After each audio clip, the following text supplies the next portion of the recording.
Welcome yet again to Force 13 week, night 3, celebrating 10 years of Force 13 and more besides. Here I am. Oh, the music stopped. Okay, fantastic.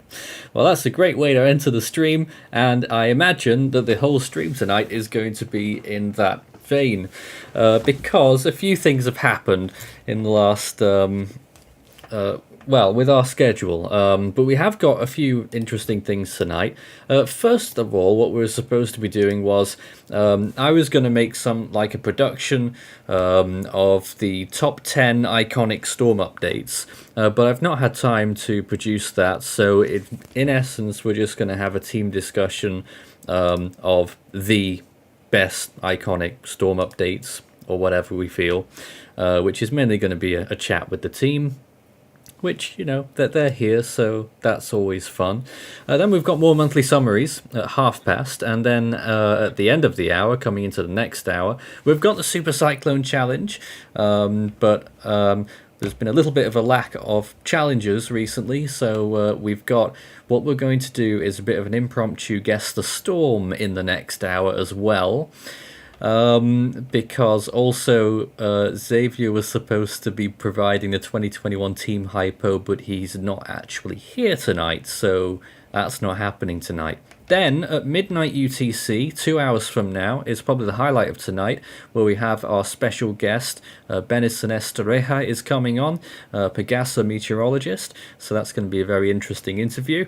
And then at past midnight UTC, we have more interviews with the team. So, that's the schedule for tonight. And joining me right now, we have Army, Jonesy, Josh, I almost forgot your name for a minute. I'm going to call you Jason or whatever, but it's Josh, Leahy, and Alferia, and we've just been joined by Ike as well. Hello, all of you. Well, I'll tell you this much. It's a much smaller crowd, which means it should be more easy to manage, but knowing us, it probably won't be. It'll probably be even more difficult. Yes. Hello, everyone. It felt a little bit like that at times last night, didn't it? Yep. Anyways, hello, gamers. Hello there, Alferia. Storm updates. Woo! So Force 13 does a lot of them. That's putting it mildly. If we're talking about most iconic period, yes, there's a lot.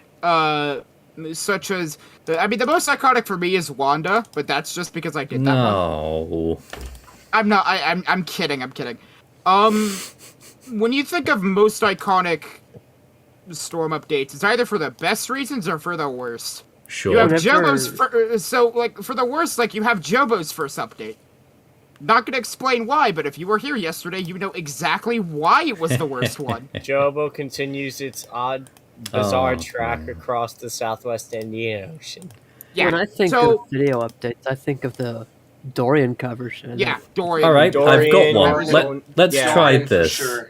There was an update that we did on Dorian. Is that the peak update? I'm not sure, but there it is on the screen. I think its landfall update is probably one of the most iconic in Force 13 history, for sure. So there it was. Yeah. That was the Dorian update. I can't hear the audio, but the viewers can. That happened. Yeah, that one. What was it in that one? 160? I think the falling one I remember the most. The update at landfall. 185. Historic landfall at 185 miles per hour. Yeah. That wasn't the peak update just there. The most iconic period was Hyan's landfall update. Hyan's landfall update was up there too, I have to say. It is. I say it's the most iconic because it was the first one. The first big one. There's the Dorian one at landfall. You can see that there. Yeah. You can see how it's made a tremendous landfall. There even I remember a lot of the Dorian updates. A lot of the Dorian updates were pretty iconic. I mean, you had Dorian's last video update when it was an extratropical mid-range Cat 1 up in Atlantic, Canada. That was so I mean, and obviously the 185 at landfall. So all of Dorian's updates were pretty insane. I'm just gonna find the Hyan update now. I actually didn't do an update on Haiyan at its peak of 195. You'll be surprised to hear, potentially. What happened was we had an update. Let's have a look at this one. Is this the right one? This is update 5. This might be earlier. Up there it is at 190 miles per hour. Yeah, it's just before the 195 peak, but I think timings, I'm not sure what it was. Maybe I was in bed or something. And and the next update was 185, I think it was, after landfall. Yeah, I remember watching I went back, like, especially like after I joined the community. I don't think I was a contributor hub yet, or maybe I was. And I remember we were talking about, Goni and Haiyan comparisons, and I went back and watched the Haiyan documentary, and I saw the 190. Hey, we've not made a Haiyan document. We've made little mini things, but we should do a Haiyan documentary. Yes, and I agree. Thing for like the 5th anniversary of Haiyan, though. You guys did a stream. I did a really, really bad first documentary I ever made. We did do a stream on its 5 years. I think that's what I meant. I did a video documentary, and that wasn't very good. And then definitely last year with the Goni updates, those were definitely up there as well. I'd also say Yota. Did I do? Yota also was basically anything with a CDPS stage 10. I only did one Goni update. I'm just looking back now. I think titles. I think the one that was most viewed was done by Ethan, the Goni update. Yeah, the most viewed Storm update in Force 13 history, actually. There was my Goni update after it all finished, actually, as weakening. Yeah, when it just died to a tropical storm. When it just like went over the Philippines and just like collapsed. But of course we did all of the live streaming. The viewers are talking about mainly the blooper updates, the infamous Kananga update from Strat. Cyclone Strat. Cyclone Strat. Sphere. And for the most iconic update, someone just said probably say that. Sorry. Yeah, I agree with the statement that the Haiyan updates were the most significant because, I mean, Strongest Storm making landfall, and it was sort of the first thing that put Force 13 into the limelight. I mean, I can remember, a couple of months ago, looking at some of the newspaper reports or something like that, comparable to that, on Force 13. But honestly, I feel that Bopa the previous year was what started us off, but Haiyan accelerated it. And we are joined by Kay. We are. Hello, Kay. Hello. Good evening. If I want to point attention to Yota, the Yota updates, there weren't a ton of them because Yota didn't really last that long, but like in regards to like overall significance, because Goni was the tropical cyclone, but immediately after Goni, we had Ada and Yota at the same, back to back, and Goni was a beast in itself. Having Eta and Yota happen, especially with the astronomical odds of it hitting the same area twice within the span of less than 2 weeks, was pushed a lot of us over the edge, and that was especially during the live landfall coverage, whenever we all started breaking down in tears near the end. Well, also Ada and Iota was literally right after Goni, so it was literally 3 straight weeks of that. Some comments about Harvey updates. I don't think we did a single Harvey update, really, because it was all live.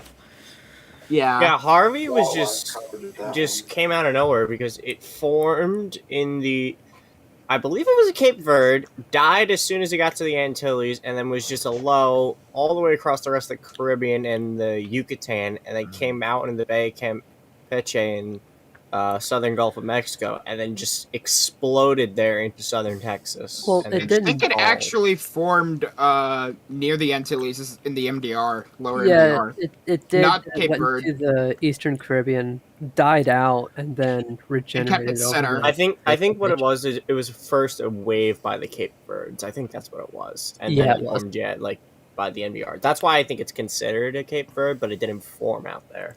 Also, if anyone's wondering on the stream, oh dear, I can't talk tonight, why I've got an European Space Agency mug, that's from when I visited there last year. I can't believe it. You're ditching us for space. I think you should use that when we interviewed the Pagasa representative. Sorry? I think you shouldn't use that when we interview Benison Estrejara. Use what? That mug. I didn't have a mug when I interviewed him, actually. Alright, good.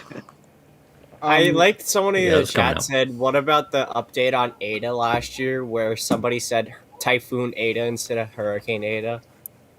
That was me, wasn't it? I don't know. Ada did have the appearance of a typhoon at one point. I'm not gonna lie. I said the live coverage on Ada was insane. We were like just looking at it on satellite, getting better and better and better, and we had terrible spotty radar from the Colombian Islands. They seemed to suggest that the outer eye wall was fading, and the eye wall replacement cycle had been defeated. And at that point, we're all going, it's doing exactly what Goni did. It's going to become a Category 5. And look how insane it is. The ADT has hit 8.5 raw. Now, regarding the ATA mix-up, on my part, not many... I mean, if you've been doing Storm updates for as long as consistent as I have, you're going to get moments where there's a fuzzy head and... what update are we doing today? Press the record button before I've even thought of what I'm going to say, and it's going to be Typhoon. Oh, it's a cyclone. Nope. Hurricane. Nope. Tropical storm. ATA. I think I think Thomas literally said that yesterday. He's like, that was the worst update I've ever done, and we're all like, oh, why's that? And he said, well, he's like, I mispronounced this one thing, but I kept calling it Hurricane. Fagnato. Yes. Ah. He kept calling it Hurricane. I do see another person in the chat. In 2016, when Nathan said all those swears when trying to do a typhoon, I'm going to butcher this, Haikima update. Hey? Haima. Oh, that update, that was great. You had to do that like 10 times. But that was mainly for show. Yeah. That was for show? I mean... Did you actually have to do it 10 times? Well... I exaggerated it a lot for the cameras. Think of comedy.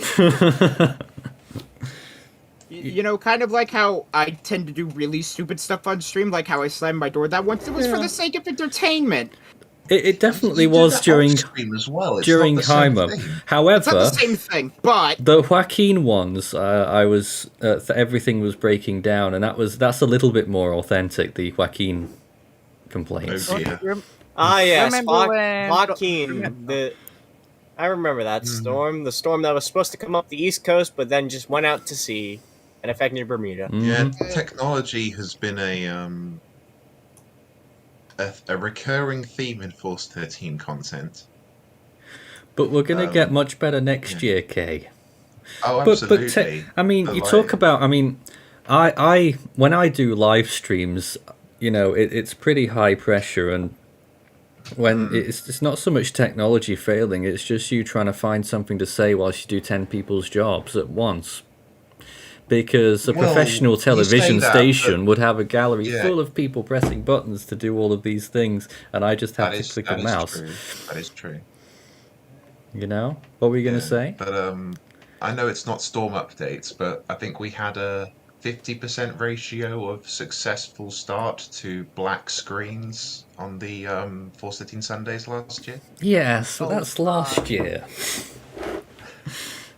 We're better now. It was our best year so far. Thank you. I mean, well, it depends on the metric. We've actually beaten 2020 in some areas this year. I think it was only bigger because there was so much going on last year. Yeah.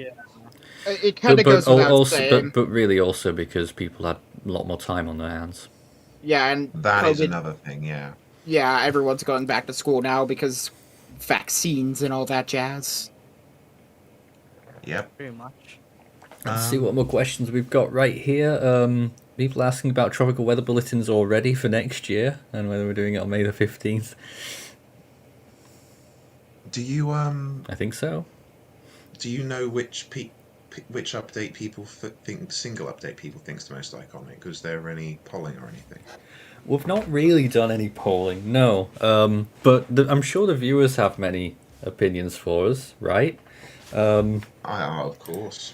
But I did a little like a feeler in the public server. We're on Discord, by the way, if you aren't aware, and you can find that. Why can't I find? Oh, I'm in the wrong thing. That's why. That's done. I'm looking for the appeal that I made last week to talk about the iconic stuff and what people said. Videos all right, here we go. The U2 Saipan update. You said that, Kay. Yeah, that was a big one. Let's see if we can load that one up because, if nothing else, the satellite imagery was very, very impressive. I remember that so clearly because back then I really wasn't paying attention to the Western Pacific, so I had no idea that U2 existed. It was Hagibis, but not before Hagibis happened.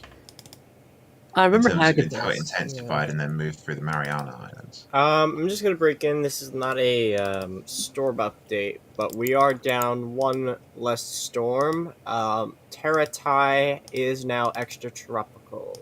Hooray! Already. Here's a YouTube U2 update. I'm not sure at which point this YouTube. It was a YouTube update. There it was as a category 5. Yep, there it goes. 185. Oh gosh, Nathan, your green screen's attacking it. I know, because I can't be bothered to turn it off. Fine, I'll turn it off. So that was that, the 896 millibar update that we did there. Is that the one where the tagline was like Saipan's strongest storm in a century or something like that?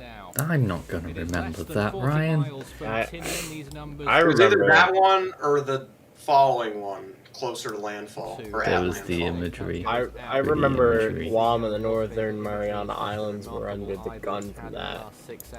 That was a very impressive storm. Yeah, Saipan's strongest storm in over a century. Another one that was said, the Patricia 200 mile per hour update. Absolutely. Oh yeah, that one for sure. Going back quite a way Patricia now. was an impressive storm. Like, I just literally, I just go to sleep and I wake up about to go to school and it's 200 miles an hour. I'm like, what? I even remember that. My jaw literally dropped when I woke up and I saw 200 miles an hour. There's the update that we made. Yeah, I think my first thought was like, wait a minute, this is the like those are the winds of like a bare minimum EF5 tornado, and I'm like, what? No, those are the wind. Those are the sustained winds. Yeah, no, I mean, in an I'm EF5, those are 3-second gusts. Yeah, I know. I'm just saying, like, the 200 mile per hour parameter. Right? Yeah, Just insane. Old graphics, lots of fun. And there's Jason's old tracker, which was... I want that back. That's better than the one we currently have. What are we talking about? I think the resolution is a bit lower. Oh, I think that's better than the one we currently have. But that's Jason's work, and Jason works very hard. I've not got the faintest idea in how those things work. Let's see what else they had. Kay, you went with, again, the Mancut Luzon landfall update. Another very big storm. I've got to go find that one as well now. And unfortunately, I'm struggling. I don't even know if I've... Sorry? Huh? Huh? Huh? Huh? Let's try this update. What's going on here? There it is, it's Category 5, September 13th. That's much earlier on before it struck the Philippines. That's the initial peak, yeah. Let's try update 17, because I've only got the update numbers here. Update 17 there, that's still before there. It's stage 10 on the CDPS. Update 18. Still not there. And the YouTube videos don't have the 20. It's nearly September there. 15. That helps. 175 miles per hour there, and there's the signal warnings here. Mancut, that was a biggie. I think the next one is going to be it then. There it is at landfall, you see. There we go. Okay. So... That's just insane. Massive storm right over northern Philippines. I have some news. We have just hit 75,000 subscribers. Again? Woo! That's happened for like the 8th time now, I think. We're just going backwards and forwards, dancing on the line. We're dancing on the line, and then we're gonna hit 100k, and then we're gonna dance along the line again. According to Social Blade, that's not going to happen until like 2023. But who knows? Maybe we'll grow so big next year that we'll be a 1 million. Social Blade is completely linear. It doesn't take anything into account. Yeah, it is pretty linear. I did see a couple comments about some iconic storms of 2018. Some more of them. Michael and Florence. Oh yeah. And there's so many storms. Michael's live stream at landfall was very significant for me personally. I don't know how it was for other people. I just sat in my living room before dinner after I got back from school, watching you guys covering the landfall. And I was glued to my phone. I was at a meeting in Wigan when that happened. Yeah.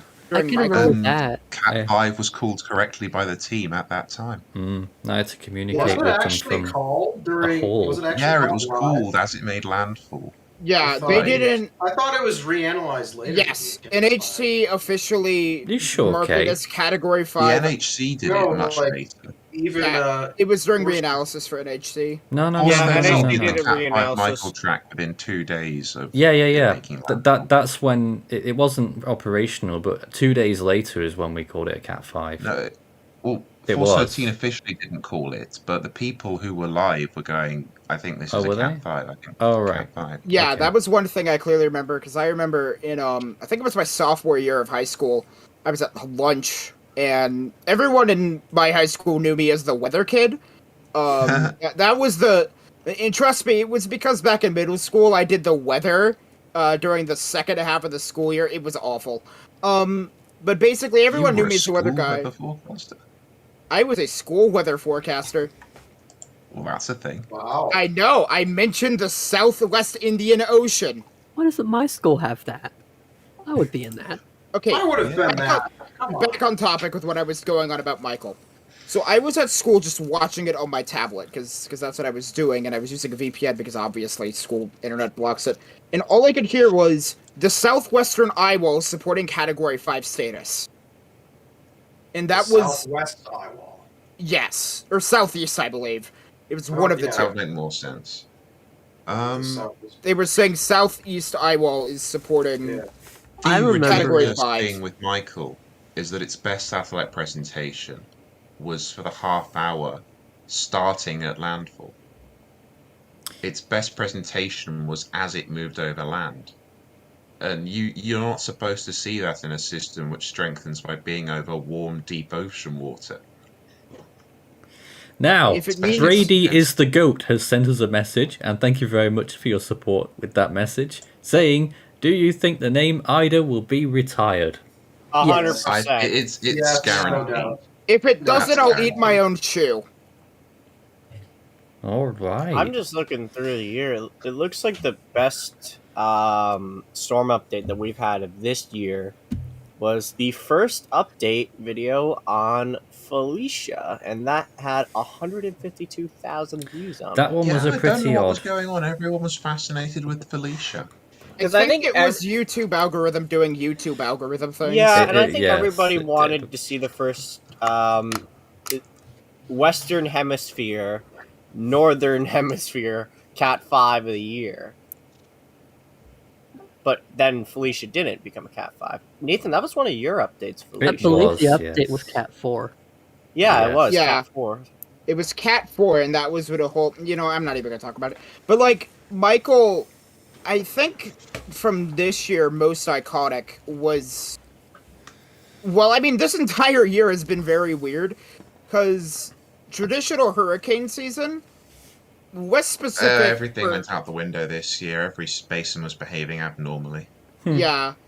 Atlantic was basically trying to pull last year until the very last second, and then it gave up.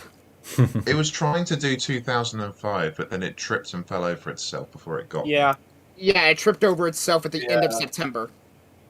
Well, I would say it tripped and fell over itself when all of July was completely dead. I think another iconic one of this year was definitely Surigay. Surigay was just a very mind-numbing of, oh my god, if this thing goes into the Philippines, we have a problem. No one's asked this, but I've thought to ask it actually. What do we think we're going to see in the... And I've not done anything with it yet, but the 2021, what might have been. Oh, no. We'll actually get to the auxiliary list this time in the Atlantic. I think that's a given, yeah. I'm more concerned about Surigay's strength than what might have been. But what might have been, if Nathan has recorded the model runs correctly, would have Grace as a Category 5 because the HWRF produced a 145 knot run on it. I have strict criteria with the models, K, but if you say, I mean, HWRF is included, so if that's true, then that's true. Yeah, but is the funny model included? Blackbeard's favorite model. No, that one is specifically banned. On most occasions, I take the strongest run, but on some occasions, I'll use one if I think it's particularly interesting that has a lesser peak. I might go for that. Does 3 loop the loops over 4? Yeah, things like that, you know. Just like the stupidest runs. Yeah. Like the Irma, what might have been? Is the first GFS run included in the Western Pacific? What might have been? Sorry? First GFS run for what, Mike? The cursed GFS run, the one that a typhoon crosses the equator.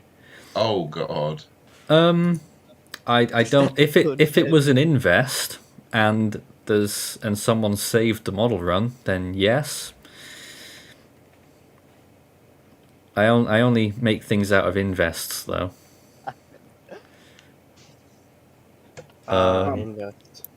Yeah. So what you're telling me is you're not going to make anything out of the stupid 18Z GFS that wanted a subtropical storm by the Azores. Jonesy, please stop. I mean, it was only there for one model run, and you say this, and then it's going to form. It doesn't exist in the one. Good. Let's take some more comments. Tyrese Coley says, I think y'all should do individual hypothetical storm videos with detailed storylines. Alternate Hurricane Sandy, what if Dorian struck Miami with different rack strength, etc. Okay, so you're actually... Here's the deal with track that, right? strength. Okay, so basically what you're trying... What I'm getting from that is that game theory, but meteorology. All I hear is Force 13 lore. Yeah, here's my deal. Here's my deal with doing this, because I think, in terms of experience of different kinds of videos like that, it's an avenue that is possible. Do I think we're gonna do it now? No. Maybe the extra channel will. Here's the deal. Those videos like that take a ton of time and effort, so putting them on the extra channel, I feel it could be a waste. We do not have the capability to do that as of yet. Anyway, Hurricane Chaser Chase says, hey Nathan K, Joshua, Army, and everyone else for being in the live stream. I love watching Force 13. In total, I've paid over $200 to support the project. That's amazing. It's been worth every penny. Apparently, I'm glad I was here for 75k. Well, what a nice message that was. And everyone's support this year and last year and before then as well has been instrumental in helping us continue to improve our coverage. And even though it feels like this year's been a bit tough on a lot of us, and I feel like we've been with the handbrake on, particularly me personally. Of the year? particularly me personally, but next year I feel that we really will make some massive progress, and everyone's help, we're hopefully going to be investing a few $1,000s over the off season into helping out with our automated interfaces, hopefully. More questions. Oh dear. Someone talking about CHP6. I'm not going to take at least let me answer it, because I'm basically the black belt representative, because I'm the only one who talks to. Tropical Storm Alton Ebron 913, thank you also very much for your support. Is there any AOI now? Well, we have a typhoon right now. Don't we? I don't think anybody AOIs right now currently. That, and I think 94W is still active. 94W is still active. Yeah, 94W would be the AOI. 94W is the AOI. The JTWC still has that as medium interest. I'm not sure what India has been saying about that. The IMD has it at a practically guaranteed to form status, with them expecting it to be a tropical depression tomorrow. Okay. J.O. says, wouldn't Ida have been off to the races in a what might have been season because of the Gulf of Mexico conditions? It was already off to the races in real life. What are you on about? Yeah, that thing literally blew up while I was on the stream, and me, Schwein, Xavier, and Devin were all losing our minds. Here's the thing about Ida. No. That's the typhoon right the now. HWRF, which went up to 137 knots, I believe. Well, higher winds, but was the pressure lower? Yeah. Oh, it was 924 or something. Oh gosh. As long as it wasn't stronger than Michael. We're just looking at satellite imagery of Nyato on the stream right now, just to... Still a very cold CDO. Yeah. Yeah, it was it was shrimping earlier today. Shrimping. That is an official term now, is it? Satellite imagery. Is it? Yeah. Well, I mean, that's what I was in the call earlier after when is that imagery from? After something, and Thomas was like, so Nyato is shrimping, and then I looked at it, and I'm like, yeah, that's definitely shrimping. No, that's not old. No, but satellite imagery is... But it's not anymore, but it was earlier. Oh. Because it looks to me, from the satellite imagery that I posted, it looks to me like it's got dual rotating vertical hot towers. Whatever it's doing, it doesn't have the most time in the world before its conditions start attacking it. Yep, well, that's December for you. 42 hours. Sori says, will you use the NAM 3km 880 millibar run for Ida in the 2021 what might have been? Not likely. We don't really use NAM 3km either. NAM 3km went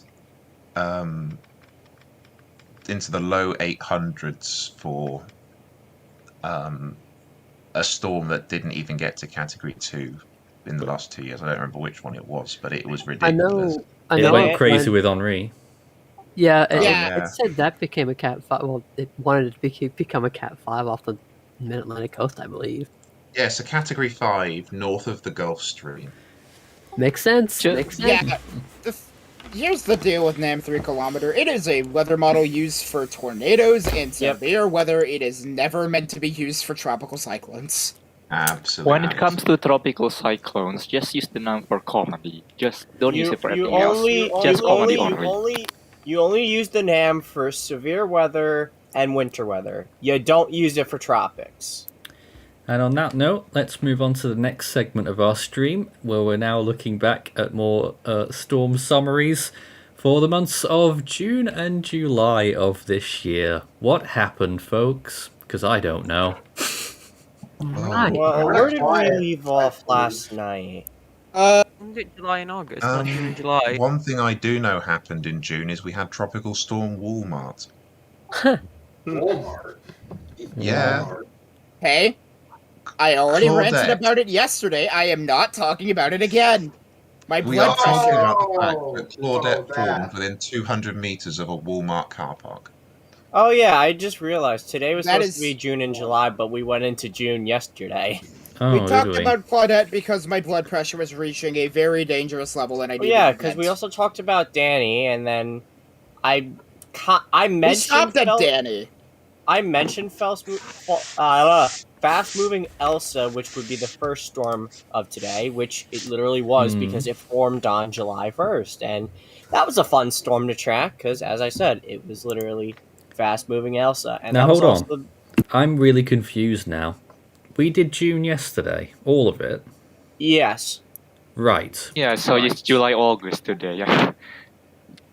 How does that work? One day 3, so tomorrow is September, October, Well, we didn't have then many we'll have storms November, for I guess. April besides Sirigay, so we ended up doing May and June because April and May really wasn't much. Right, come on then, July and August then. Let's go. So, fast-moving Elsa started us off in the Atlantic on July 1st, and that was also the first of what would be 4 storms to just saturate the ground up here in the Northeast during July and August. Didn't Elsa also break the record for the earliest named fifth name storm? Yes, from last year. Less than a year after Edward. It There was were just so many comments on Storm 2K at that time about how everything would be a 2020 repeat. And it didn't, thank goodness.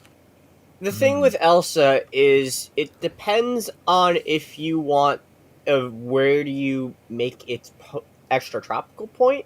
That will depend on how many U.S. landfalls that you call.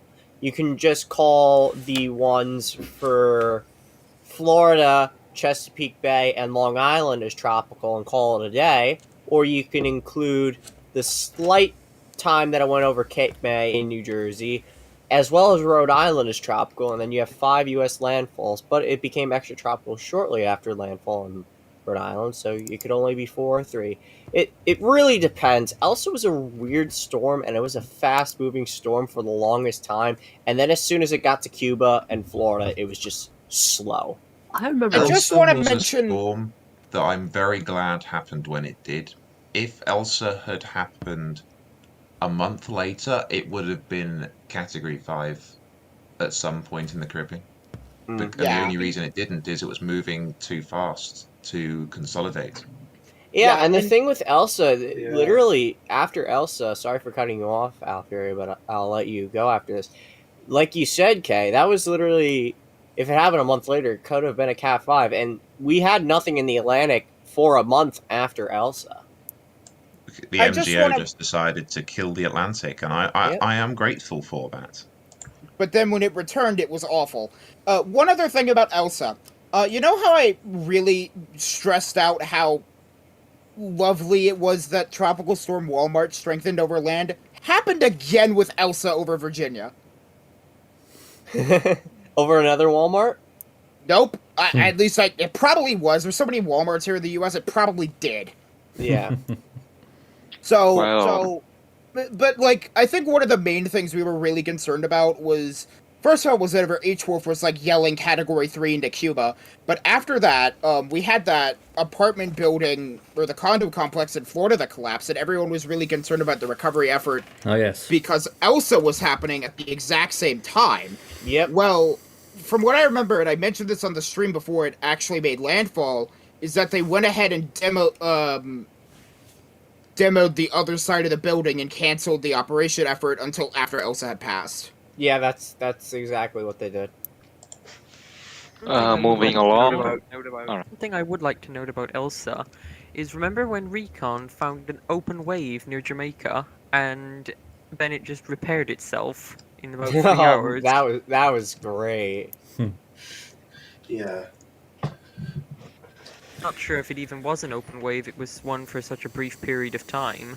That just shows you that a storm like that, when movement speed really does matter. It's when, I really hate to use this reference, it's whenever saying gotta go fast is kind of detrimental to your whole purpose as a tropical cyclone.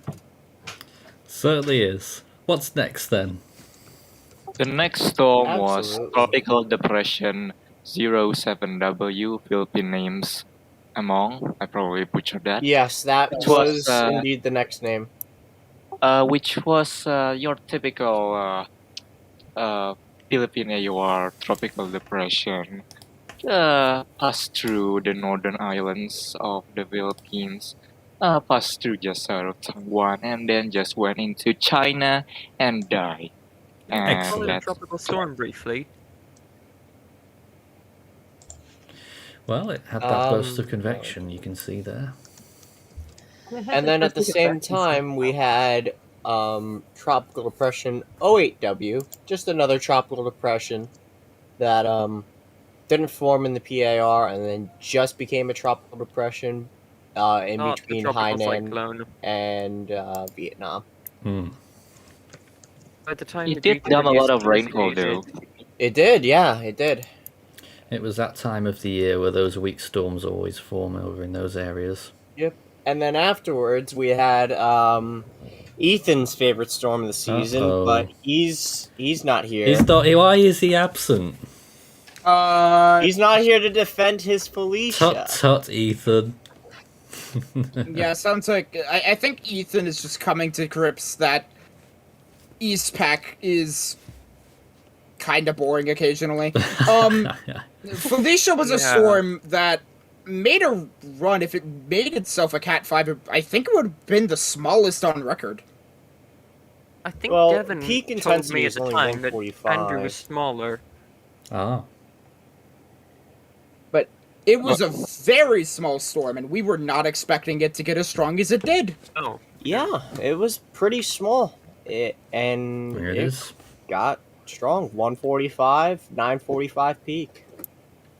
I will say this. Felicia, I didn't track it actively, but I did catch glimpses of it. And even though I've been bashing Ethan for his EPAC fanboyism these last few days, I will admit that when Felicia became a major, I was hoping this would be a microcosm for the rest of the season. I was hoping that, yes, finally it's time for EPAC to kick the North Atlantic's butt. Unfortunately, that didn't happen. That was false hope, unfortunately. I mean, the Eastern Pacific did give us two really nice annular hurricanes this season, and I mean the Atlantic did it I guess, with somewhat with Larry, but that hit Newfoundland, which isn't good, and I'd much rather have Felicia and Linda over what we had in the Atlantic. Though to be fair, Larry did have that extraordinary phase where it stayed tropical until about 58 degrees north. True. And Larry did form on August 31st, so that'll be the final storm we get to. No, we can't do that today. Alright, we can save Larry tomorrow. At the same time as Felicia, we had Guillermo. It was just your normal tropical storm that formed behind it, so the Eastpak had a little train going. I forget, what did Guillermo do? Guillermo did nothing, 60 miles an hour, 999, and then it died. Guillermo was so large that it couldn't really strengthen efficiently. There it is. Oh, right. It was so much larger in comparison to Felicia. Yeah. I remember that. I have an image somewhere which shows that. Little and large. But at the same time as Felicia, we had just the Western Pacific wake up. We had Typhoon Infa. We had Sempaka, and I don't know how this was named, but it affected the Tokyo Olympics. "Quote-unquote tropical storm Nepartak. It's subtropical now. Nepartak. By JMA, it reached tropical storm. For the JTWC, it was only subtropical. Well, let's first look at... It was an extra tropical storm. It's an extra tropical storm. It only got named probably because they only said, "Oh, this might affect the Olympics, so might as well make it a tropical cyclone." Let's first look at Infa. Let me go get an advisory from Nepartak. Yeah, I got Infa imagery up now. I had a bit of trouble with it. Massive convection there, quite sheared, very. We are joined by Christian eating Ben & Jerry's. Oh, really? Welcome aboard, Christian. And I should also point out we had a few other people who joined for this particular segment. Farhan, I can't remember if you were there the whole time. Kobe is here as well, and MHC, who you heard a moment ago. I am personally injured by the pun on that tub of ice cream. Hold on. What's going on? Oh dear, oh dear. Christian. Mint flavoured ice cream. I'm very disappointed in you. Where are you? I'm downstairs. Oh. Outrageous behaviour. You just home from work, are you? Just gotten back from the shops. Work, yes. Oh, from work. And so I've decided to have a bit of a snack. So there we go. Fair enough. Yeah. Is this still info? Yeah, this is still info. It's still going. There it goes. Yeah, info like fell apart pretty quickly after leaving those islands there, and as it went towards mainland China. I remember info actually deepened while it was stalling over China. Oh yeah, I mean look at it. Surface observations showed that it intensified by 10 to 15 knots. There it is, more convection there. Oh, I see. 10 to 15 knots, and it was confirmed to have been a 70-knot landfall by surface observations. It weakened and then 85 re-intensified. Yeah, there's the flare-up right there. No, you're too late for that. Now it's a bit gone now. That is the costliest, my stream was behind a little bit. The I was costliest watching on West YouTube, Pacific so. cyclone ever. Because Yeah, it stalled so over eastern China. it. Didn't they remove the damage from the floods which were related to the monsoon? The floods were only so severe because of the influence of info. Yes, but didn't they remove it from the damage total officially? I don't know. I'll have a look. What does I have some Wikipedia memory say? of them doing that. It was looking good there, though, at its peak. Yeah, I think that was a Category 3 peak, it was? Or was it Category 2? did have it as one. We have it as the Category 3. Wasn't, I'm gonna move on to a different store now, but... I don't know what we had info, but Oh, they have officially it's disassociated the damage. Mesmerizing. One out of Info or Sempaka was Category 3. I think by our analysis we had info as the Cat 3, and Sempaka was a 2. It was a brief Category 3. Alright, Army, let's look at Simpaka briefly. Yeah, let me get that up. That was quite the surprising storm. Yeah, Sempaka was pretty surprising. I mean, we had Felicia over in the East Pack. Info was a problem. Everybody was just memeing on the Partak, and then Sempaka happened, and that was pretty unexpected. Like And we will get nobody to expected Partak. it to become much, and then it's like surprise! I'm a typhoon with a clear Remember, eye. there was one of Well, the participants that in area the has main history. server who said that it would become a typhoon about 12 days out from formation, when the first GFS run started having consistency. Lo and behold, it verified. I'll go back on the imagery because it was so quick. If you blinked, you missed it with that of its quick wrap up to landfall. Yes. Yeah, there it is, right there, becoming a typhoon. You can see the eye wall structure in the eye right there, and then it made landfall. And it just Really meandered interesting. all the way down southwestwards. Yep. After those train of storm, there was a couple of TD that didn't become much. And then the East Pack, there is two storms that existed pretty much side by side throughout both of their life. Well, hold on and first, Gemini. Farhan. We've got to go with the Partak first. I got to look at the imagery on this once again, Army. Aw. It was trash. We weren't finished bashing Nipartak just yet. Right, Well, it wasn't Then even the that's it. imagery. Every single ASCAP pass showed a clearly defined front. Now, there's This some is- deep convection. You want It to just hear happened to be a low latitude extratropical cyclone, which On a frontal meant it had system. deep convection. You want to Still hear something frontal. funny about Napartak, and this is from the Wikipedia on the 2021 Pacific Typhoon season. The JTWC issued its first warning on Napartak as Tropical Depression 11, but 3 hours later, 3 hours later after Dvorak got something and the JMA named it, as the LLC became further broad and exposed, with the center remaining weakly defined, while being steered on the continued direction by a north-south subtropical ridge. It's Look just at that not got it. extratropical cyclone. Such a pretty swirl. I mean, that could be borderline subtropical there, but I'm not convinced. Look, all I'm gonna say Then is it's that gone. discussion. As far as we were concerned, its best chance of becoming subtropical was over the anomalously warm Sea of Japan, where it is presently. And then it didn't because of that right there. You just saw a front moving in. It just died when it went over Japan more than we expected. All right, let's move on. Like quote. If there's anything that I can say from this, is thank God the JTWC and JMA do not have any authority over the North Atlantic.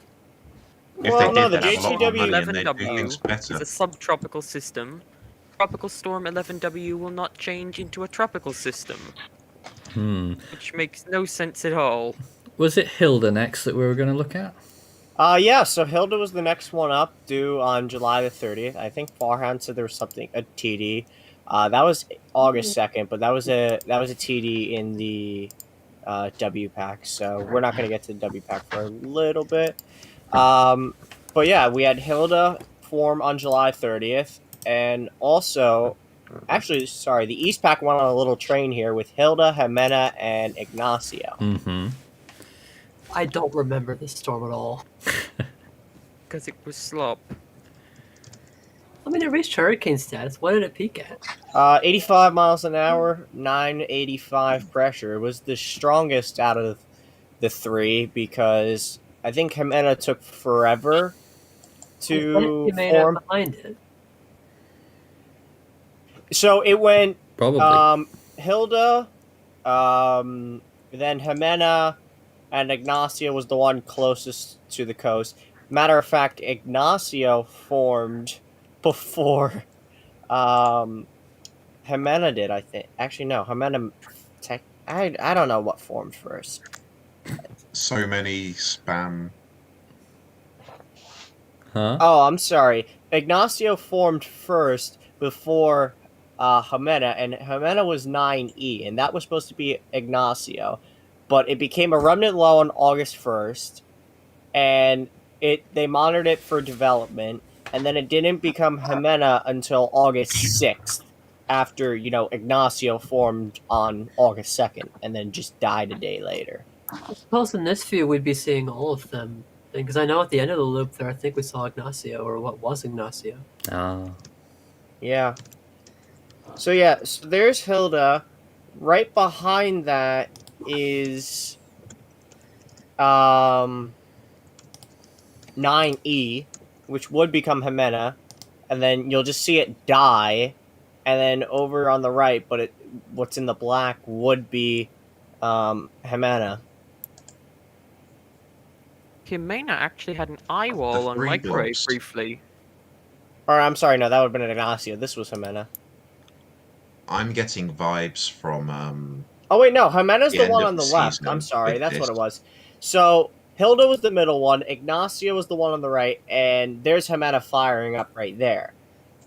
It's because of Hilda being the middle one that was shearing what would become Jimena, and that's why it didn't form. I was wrong. So it went 9E, Hilda, and then what became Ignacio. And then you can see Jimena actually became something once Hilda moved to its north and died. Let's move on. We're running out of time. So after that, we had Lupit in the Lupit and Mirene and Nita all in a row in the Western Pacific. So it was a pretty active time over here. For you. Spam. Most annoying time of year to forecast monsoon trough. Go ahead, Farhan. By the way, Lupit, Nida, and Renee was AOIs, which only one was low chance. Lupit, Nirne, and Nida is the last three storms that I tracked before I took a hiatus to focus on my university. And my only impression from that brief time was that it was three of the sloppiest, broken, most ugly slop trio that I've ever tracked. But and it's just, I just remember looking at it while making sit reps, like, God, this is ugly, ugly, ugly, and so much ugly. Yeah, they were awful. They were pretty bad. At the same time as these storms over on the western side of the world, we had Kevin form. They actually had observations confirming 976 millibars on one of the Japanese islands, so that's actually pretty interesting. I think that's one of it could have been a typhoon. So No, that was at elevation. Oh, that was at elevation. We're going to Kevin now on Army's imagery. Kevin. Yeah, so Kevin formed at the same time as those. It got to 60 miles an hour. Kevin was supposed to become a hurricane, but then it died. Yeah. But that's because something else became a hurricane. You making this up? Where Kevin would have. No, because I remember they were forecasting Kevin to be a hurricane, and then it just didn't and died. Yeah, I think they forecasted 85 miles an hour. Wow. Yeah. And then after... so large, though, but it just couldn't intensify. Same with Guillermo. Yeah, both were pretty large. They couldn't intensify. A lot of things failed to verify in the East back this year. Because of Kevin not becoming a hurricane, something else ended up becoming a hurricane. Another one of Ethan's little darlings of the East Pack. Oh, God. And that was Linda. Ethan's little darlings. That's a good one. Okay, I'm gonna say this right now, Jonesy. Never say that again. You are making me extremely uncomfortable. You know, Hold on here. Literally what I'm looking for here. But that quite possibly was like the most. What on earth have I stumbled back into? You've stumbled upon Ethan's little darlings. Something dumb. Oh, for God's sake. Linda this year might be not appropriate for that, but Linda 97 was. He absolutely loved that storm. Yeah, he absolutely loved Linda Linda 99. this year actually has some of the strongest surface observations ever in the Eastern Pacific, partly because storms never go near land where there are observations. It went over the tiny islands. And I believe a pressure in the 960s was observed with winds over 100 miles an hour. Yes, if I remember correctly, when the analysts ran reverse coordinate maps there at the time, I believe they said it came out with 100 knots. I'm not 100% yeah, sure. It was borderline. You could go 110 or 115. Nice looking it became thing. Conclusively a category 4 after it moved away from the islands, I believe. Look at and that it's just such a beautiful annular tropical cyclone. I have a ton of imagery.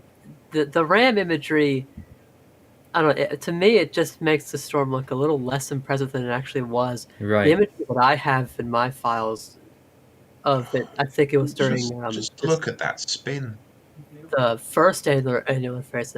I loved Linda this year. It looks like so it's cool dying, and then suddenly it comes back, and then finally it does fall apart. And it affected Hawaii as a remnant low / extra tropical. It didn't affect Hawaii as a remnant low. It reformed into a tropical storm. Oh yes, by our CPHC analysis. Used to call it a tropical storm. The rest of the weather community was outraged by it to the point where CPHC workers started saying, well, if you're saying this about us, what about the NHC when they did this with this storm? They started criticising the NHC as a counterpoint to their criticism. Really? Did I miss something? Really? A CPHC person responded to someone on Twitter saying... In an official the capacity? NHC named Peter... Oh, there's that person or connection. Rose.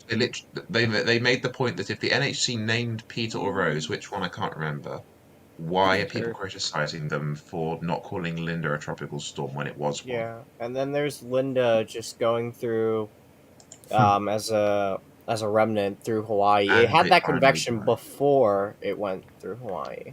But yeah, by our analysis, it did become a tropical storm again, just Probably was a briefly. tropical storm for a good 30 hours in the second phase, if you look at loops of satellite. because unfortunately we're running out of time, I guess we have to cut it short at just one more storm, which is in the west pack again, which is Omais. And I wanted Omais to be the last because there is an interesting news that came out yesterday. The post storm report from the GMA came out from the Omais, and its formation was beyond the IDL, so they did not acknowledge its CPAC's origin. Yes. Its formation was definitely before the international dateline. It might have been 2 days before it crossed the international dateline. We unfortunately suffered a period where every single ASCAT and microwave completely missed the storm. I And it remember had there a was one small microwave blob pass that showed a CDO, red so we flag. couldn't make any stuff about that. It's not Hone. Yeah, the storm No, that it's should have not. become Hone. It's the storm that should have been Hone. No. No, It should have. the storm but that it should wasn't. not have been Hone. Wait longer. It should have. It was a tropical storm in the Central Pacific. It Wait deserved longer, the name. Kay. Oh, I We don't need mind. to I do- don't mind it gets. I'm just disappointed about the fact it wasn't named when I'm very certain it was, especially given the JTWC named it as soon as it hit 180 degrees. Yes. Yeah. That's pretty much it for the Westpac for the month of August. There is more Atlantic and Pacific. Unfortunately, we're running out of time. Yeah, we're running low on We've time. ran so out we of can time. Save that for tomorrow. Sure thing then. All right. Well then, we've got Guess the Storm coming up fairly soon. But first, we're going to be doing... Oh, I didn't know that was on my screen. There's another version of our live stream that was already on my screen there. We're now going to go to the Super Cyclone Challenge, and then we will have some Guess the Storm action just for a little bit of fun. Here's the Super Cyclone Challenge. Everyone pray for Hone.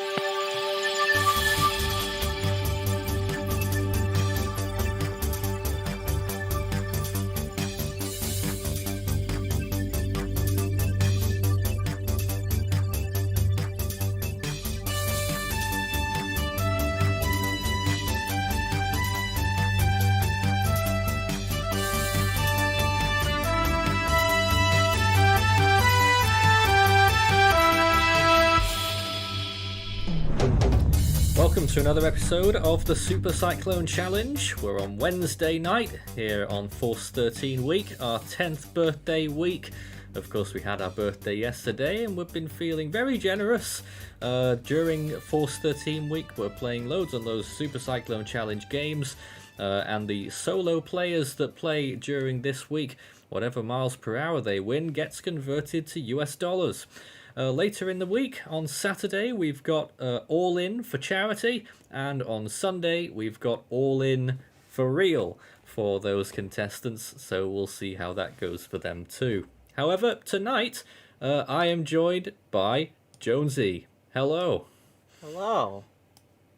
How are you? I'm doing alright. I mean, this is the first time on the Super... Oh my god, I cannot talk. Super Cyclone Challenge.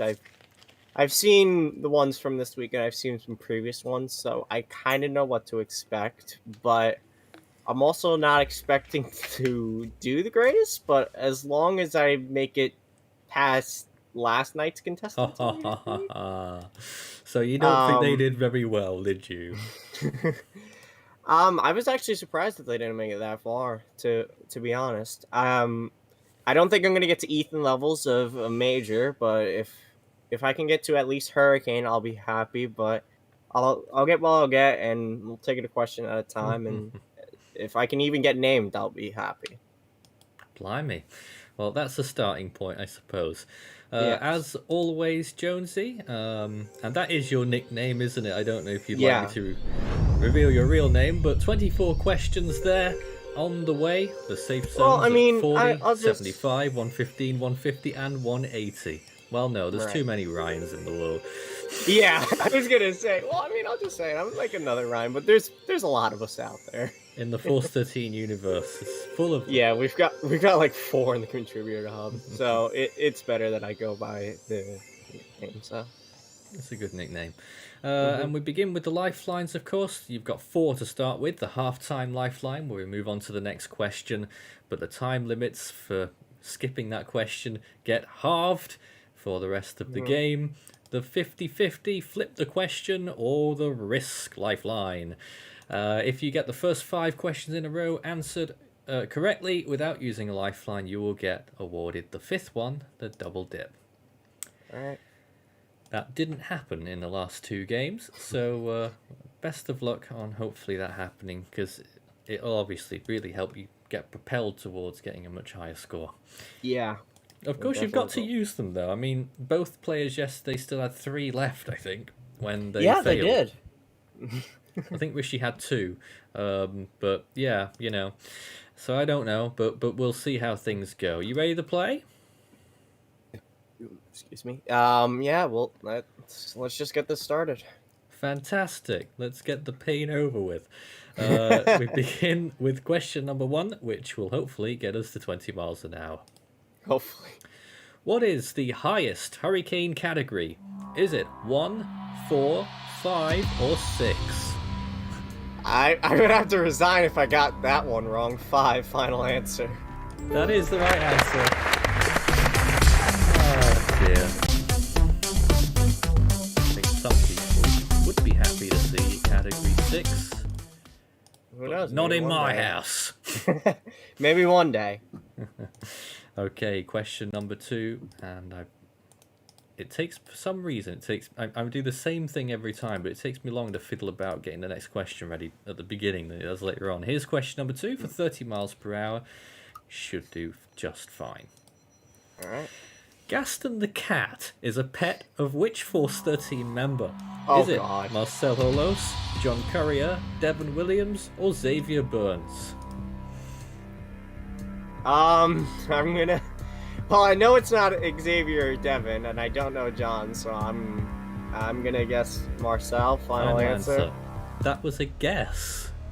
Yeah, I really haven't seen much of Marcel in the Contributor Hub. I've been in calls with them a few times, but I've not really seen them a lot. Jonesy. I'm already out. God. That's the right answer. Yeah, I thought it was Gaston. I thought it was Marcel, but you just have me scared. Oh, it's what I do best, I'm afraid. I let people think they're wrong. It's awful. An awful trait to have, but very good for the viewers. I'm sure they enjoyed that moment. Here's the next question. Alright. What was the strongest Atlantic storm, well, hurricane or storm, of 2019? Was it Barry, Dorian, Gabrielle, or Lorenzo? Dorian, final answer. That's the right answer for 35 miles per hour. Fake audience recording in the background over there that we don't get to hear live. It makes it a very awkward affair. It does, but I'm doing a little golf club on my end. Yes. So this question will get you to tropical storm status, as long as I pick the right question. I just got lost there all of a sudden. Here's question number 4. All right. The Bureau of Meteorology tracks cyclone activity around which country? The United States, Japan, Singapore, or Australia? Oh, this is an easy one because we just saw an advisory on them on whatever 2S's name is, I forget. Australia, final answer. You think it's right? Of course it is. 40 miles an hour gets you... Oh, what happened there? Okay, well, that showed you the question. That didn't go quite to plan. How about... Teratai, that's the name of 2S down there. There you go. There it is. It showed the question instead of the correct answer. Image. Looks like we're going to be full of bloopers tonight. That's always fun. So, you've made it through those 4 questions. Did you expect that you would do that without any lifelines? I was hoping I was going to do it without any lifelines. One to more, be and then honest, we I get thought I the was gonna fifth. have to go 50-50 on the cat one, but then but I'm like, okay, so I don't know who John is, and then the other two, obviously, Devin has Duncan Poor and John. Xavier has Middens. So in my head, I'm like, it has to be Marcel. All right, 5th lifeline gets awarded if you get this question right without using any. Here it is. Cyclone Sidr rounded off the year 2007 for which basin? The Australian region, Southwest Indian Ocean, North Indian Ocean, or South Pacific? Oh boy.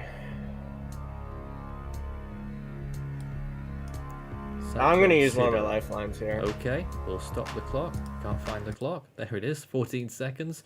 Which lifeline would you like to use? Let's go 50-50. Okay.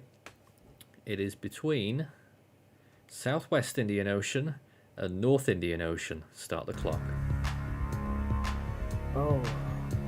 Sidr, you said the name was? Yep. Time running out. 5 seconds.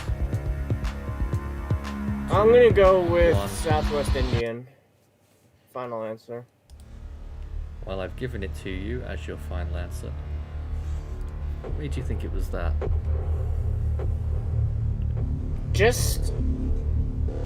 Well, I honestly think it's wrong. I was just thinking based on how the naming goes I know how some of the countries name in the North Indian and the Southwest Indian. And to me, Sidr sounded like it would be something out of the Southwest Indian, but I know they usually don't get to S a lot, so it might be wrong. I'm probably gone here. For real this time, it's the wrong answer.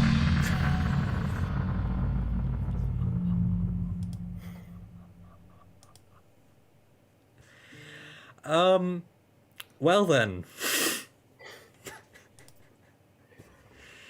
3 games in a row now where they've failed to get beyond tropical storm status and all leave with 40 miles per hour.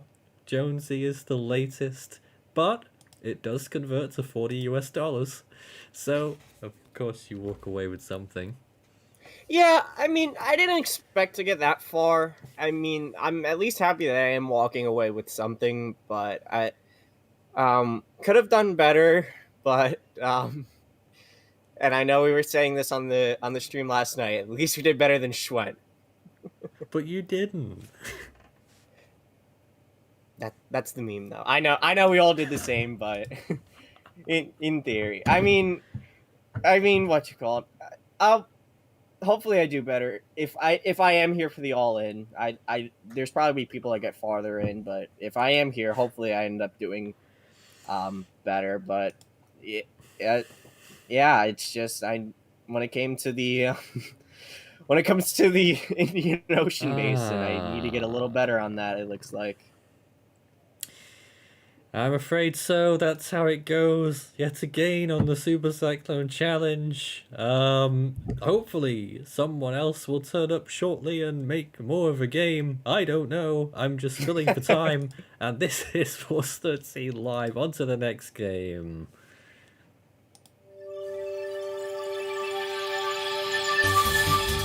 And unfortunately, there isn't a next game because the other game that was planned for today didn't happen in the end. So we're back live to the studio, and that's why we're deciding impromptu to do Guess the Storm for this hour.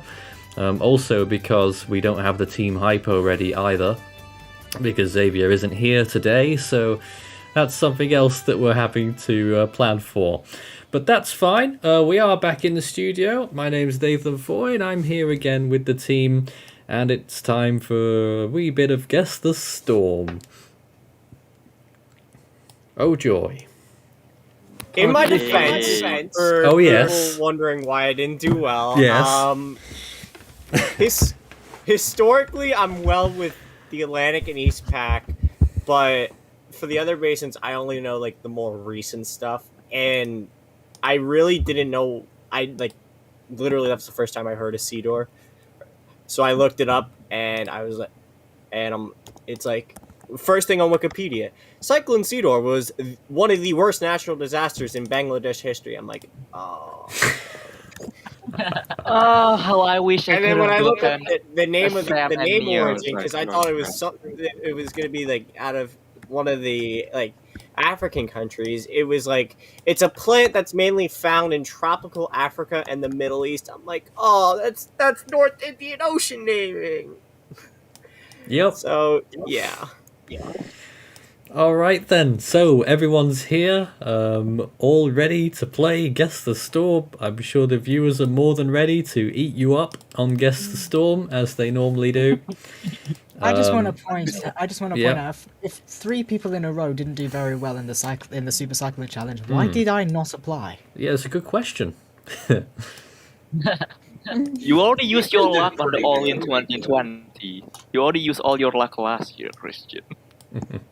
I love how that someone wasn't even. That was the All In. That was the thing. I only got that as far in that because of someone else. Yeah, and that's pure luck. And I'm fairly sure that went in last year's blooper reel. Now, Lucas Marble says, Jonesy, there is no excuse. Say Ethan's little darlings again as punishment. I was about to mention that comment because I saw it. Also, did I say Appleseed or instead of saying Cyclone? It might have been my accent. I don't know. I don't know either. We've got Guess the Storm now, and here is Apple. About to appear on the screen is the first one, guys. The rule is on this that you gotta see it on the stream like a viewer would, so we're all on the same page. Here it is. What on earth is this? My stream is that's one of Isaac's images, isn't it? Yeah, this one. Yeah. Isaac has sent me a boatload of images. It's not Felicia though, no. That looks too big for Felicia. Oh wait, yeah, it is Goni. It is Goni of last year. No. No, that's not. No. Rick 2009. Yes. Well done. Wait, what was it? It is Rick of 2009. Oh yeah, we have Kin. Well done. We have Kin here. Kin is good at one this of the game. house leader. Yes, I can be. The team is in good hands, people. We have one of the image quiz leader. We will win. Uh-oh. We'll win. The viewers are gonna have some trouble then, are they? Looks like I don't have to use my Wikipedia skills this time. Like last time. Let's take a look at the next storm. What is this? Oh dear. Oh my Oh, god. that's an old one. Ooh. Or maybe it's not an old Pixels. one, it's just the filter that makes it look old. It can't be Carmen now, is it? No. Yeah. Come on, viewers, let's go. What is this? Whose side are you on? The York 1999, but filtered. I'm always on the losing side, Christian. I'm like always this is motivating the filtered. people who are losing to get going. Hey.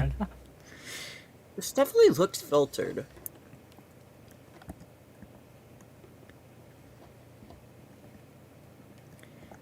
A few interesting guesses coming out. Ava, 1973? No. I think we'd have... I'd certainly be interested in seeing images of this quality for that storm. All the other answers so far aren't correct either. No part like 2021. Oh, Bonk. Oh my Fish god, bash. what a guess. What a guess, viewer. What a Good guess. Really good guess. Nathan for 2021, someone says. Oh god, no. You're supposed to be guessing the one up there, not me. I'm down here in the bottom right-hand corner. I know that one. Oh, I don't know. One 2069. Great guess. Nice. Is it Felicia? No. No. No. All right, then let's start with maybe a clue. Basin, please. Eastpak. Ethan. Yeah, I thought that was Where's Eastpak. Ethan? Where is Ethan? Ethan, get in here! we need. He still wouldn't know though, because he's. Craig would call him a plastic fan. He doesn't really know everything about the Eastpak as he lets on. Is it Linda Oh, he's a of this plastic year? fan now. Is it Linda of this year? No. No, that's not Linda. That's close to Mexico. Trudy, I know that. Not Liza, not Barbara. How do you know that? Because I can see the land right there in the top right corner. It's not Howard of 1982 either. There's no way this was Patricia. And it's not Norma of 1981 either. Alpha 1991? No. Is that great? Ethan has Hong guessed Kong Marie typhoon? of 2020. Ethan! Ethan, get not- in here. Ethan, can you not join the viewers? It must have been what I said. Never mind.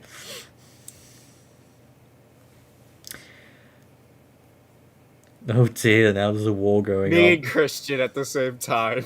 It's not John either. What is this? Oh, he's playing Rainbow Ethan, Six. Ethan, why are you playing Rainbow Six It's not Siege? Matt. That's a bloody. Here. That's a bloody damn dead game. And it's not He says he's Madeline playing for the team. of Oh, 1976. he's playing for the team? Okay. Hello, Hello, Isaac. He's playing for... Isaac's here. Is he? Yeah, well, Isaac Oh. can't answer. Yes. now. But, Isaac I'm is just- here. Do you want to tell us anything about this image? Well, what are the hints you've given so far, if any? That it's East in the Pac. East Pacific. This peaked as a Category 4 hurricane. Hmm. Did you throw a filter on this Wow, it's hurricane? like most storms. And the storm, I don't know if I should. I think I'll wait to give this hint out. But the storm obviously was pre-2000s. Well, it wasn't obviously You Ethan. didn't throw a filter on it. Damn. No, it's way pre-2000s. And you know 1980s. what? I might no. I'll say this other hint too. It's also the name of one of the people in the call right now. God damn it. I was going to leave that till No. much later. Hurricane K. I don't know. Hurricane K of Christian of 19 some year. No, No. there's never The been a right hurricane answer has called come in from Colin Ninja K of 1980. We needed the year, Correct. Christian. Oh, look out. You should have said a year. I wouldn't have known the year. Ah. So it's team 1, viewers 1. Just nicked it from Christian there. But love Christian how was you never gave going the to hint. know. Isaac and I don't Ethan know still went anything Sergio pre-2000. 2018. It's okay, Christian. We all start somewhere. Sure. Right, let's go on to the next storm. 2020. Oh, that's a bit big. Hold on. Whoa. How Oh do my we get God. that to? There we Oh. go. That one was big. Nice looking thing. Oh, Linda. it's No, a donut. Yes. It certainly That's- is. It's Isabel. No. Sergio 2018. No. Sergey. It is indeed a Good donut. guess. No. Not Wu Tip. The right answer's come in from Hurricane Arthur, Lan of 2017. Oh. Oh, and have that big of an eye. Wow, I didn't remember that. It had Yeah. a big boy eye. So the team's Yeah. lead Yeah, didn't that's a last very big long. eye. No. As we move on to the next storm, what shall I choose next? Let's go with this one. What's this? Slop. Oh my. Slop. South Hemisphere, I'm guessing. Yeah, that looks southern hemisphere because that's going Yeah. clockwise. Really? course. I would never have Anna known. 2020. No. Early Jobo 2021. Bina No. 2020. No. Certainly Deborah not. Kyle 2020. No, not that one. It's not Sipat Free of Heat 2019. 2018. No. Hmm. It's not Danilo.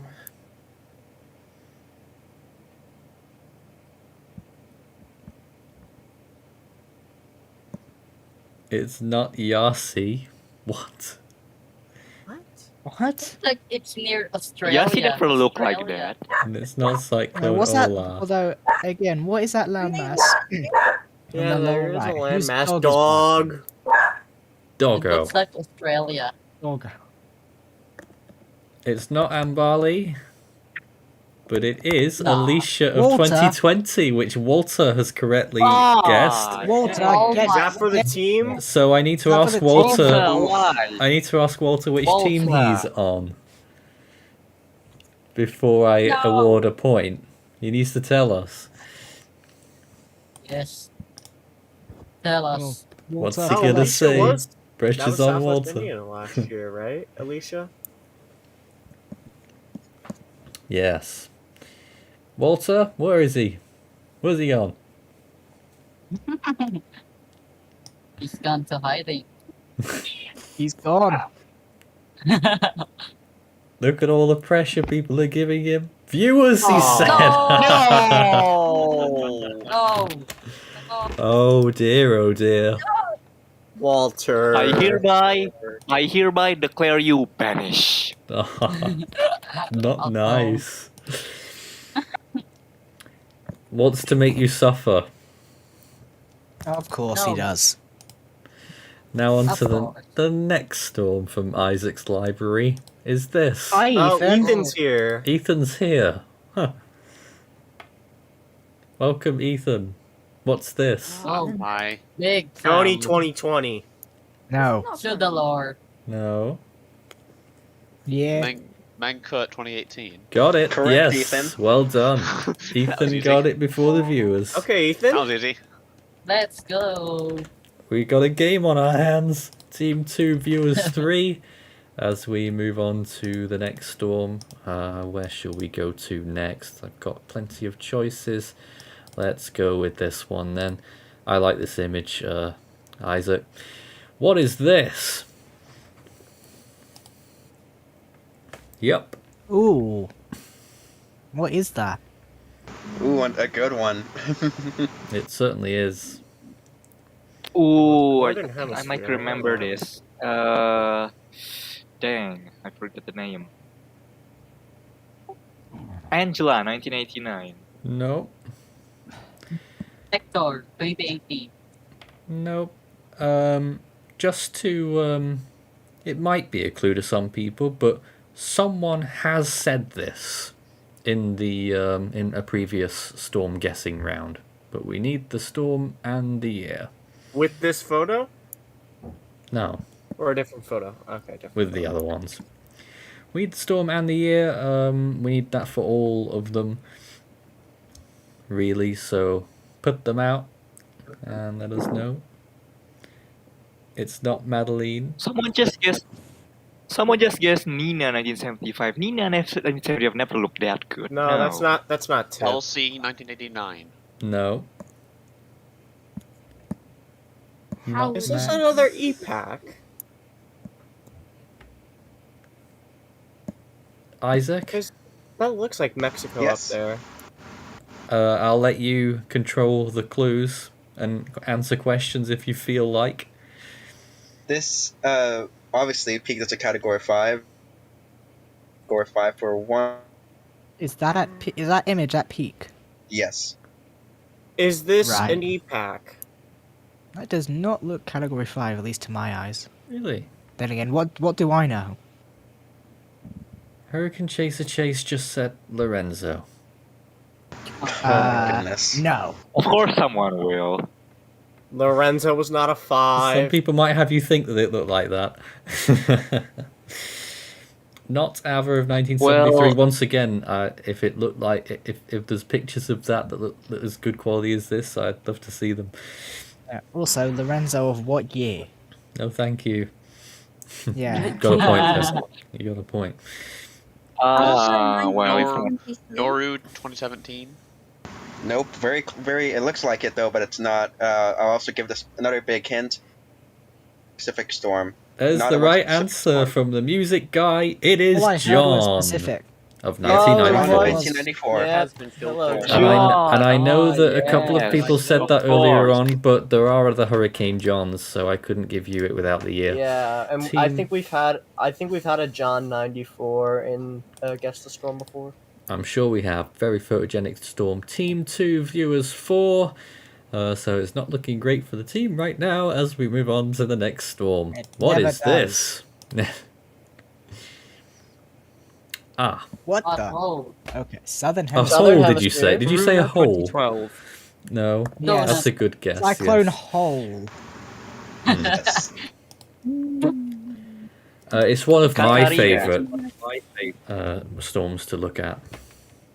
Same for me. Elena 2018. Sorry? Katarina. No. It's No, it's not Katarina Katarina or never had Elena. that big of an. Katarina did not have that big of an eye.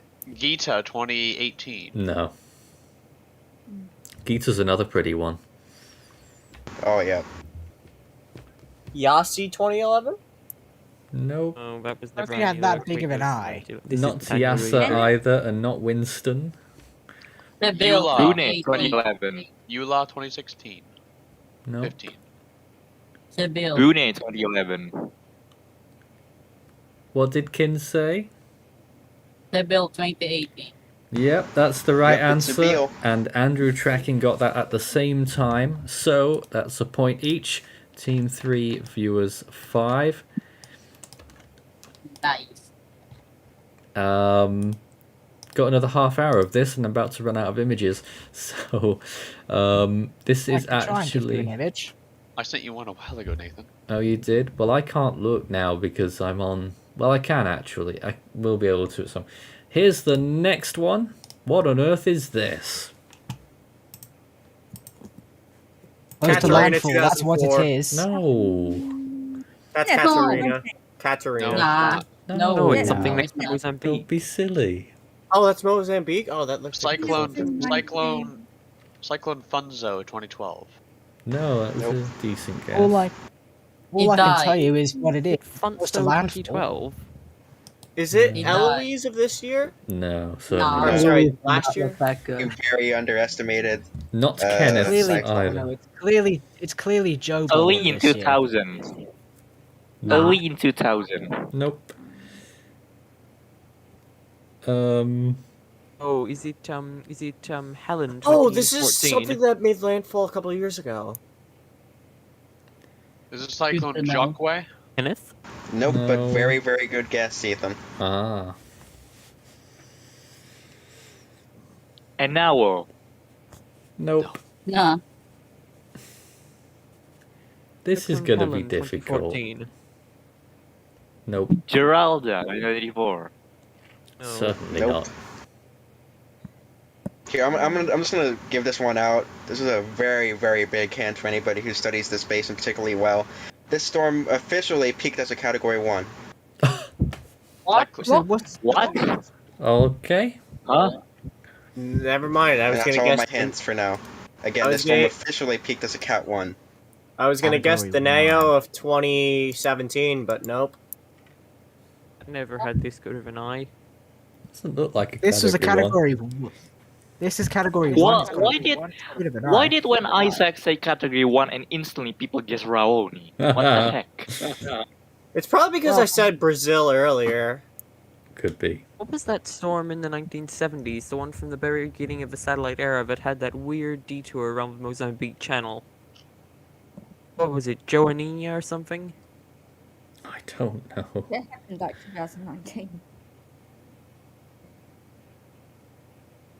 Guess it out. No. It's all gone quiet from the viewers. Again, and from the team. Southwest Indian Ocean, Category 1 peak officially. And Cyclone obviously that's Mozambique. Right Dolores? there. No. The right answer Kenneth, has come in 2019? from Nixat16, Elena. 1983. Well, okay. Question is, how is that category 1 officially? What? Yep, 65 now, I have Category big 1 questions. official. Category 1 official. How? Oh. Okay, last one of Isaac's collection. And it is this one. What on earth is this? Crikey. Whoa, okay. That one's interesting. Then again, what's that Another- island to its north? Cyclone Eula 2016. Is that Funani 2018? No. No, This none is of those. Also a Southern Hemisphere. Southern Hemisphere. I'm guessing somewhere in the South Pacific because of the island to the hurricane's north. All I'll say is cyclone. Cat 4 Peak. It could be Southwest Indian. There is one island out in the middle of the Southwest Indian. Category 4 peak. Yes. So all I'll say for now.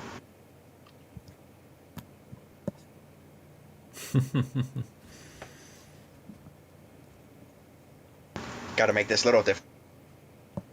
Certainly hard.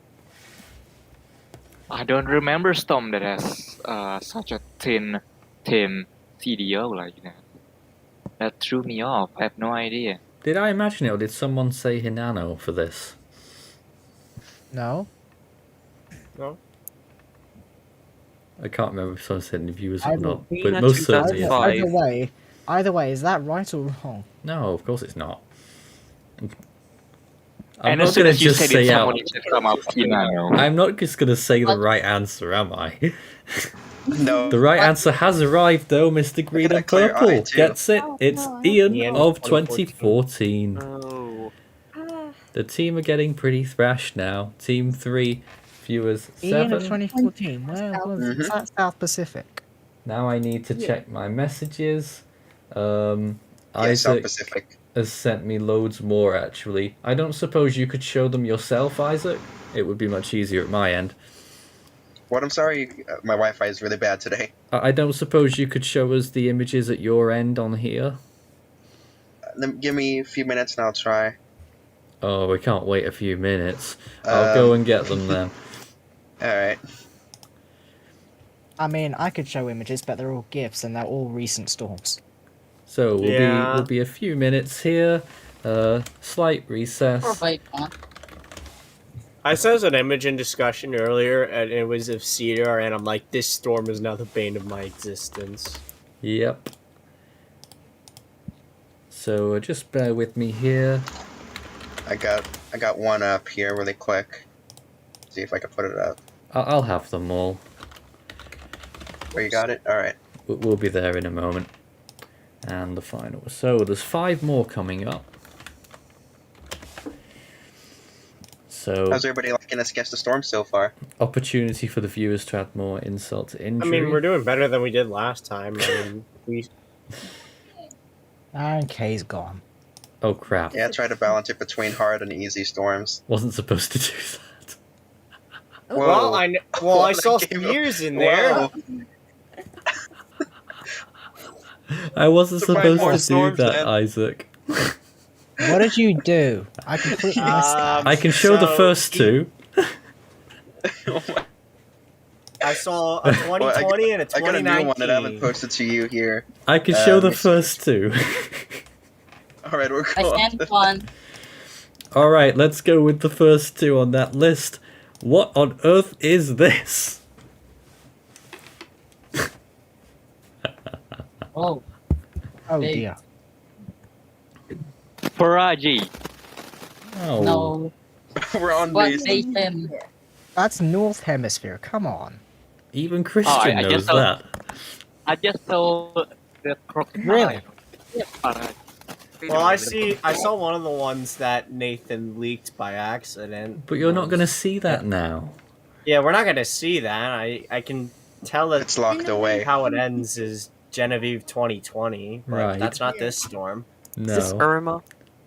No. What is it now? I've forgotten what it was again. Oh, it's that one. Yeah, it's yeah. Yes, yes. A very pretty storm, and I think quite underrated, actually.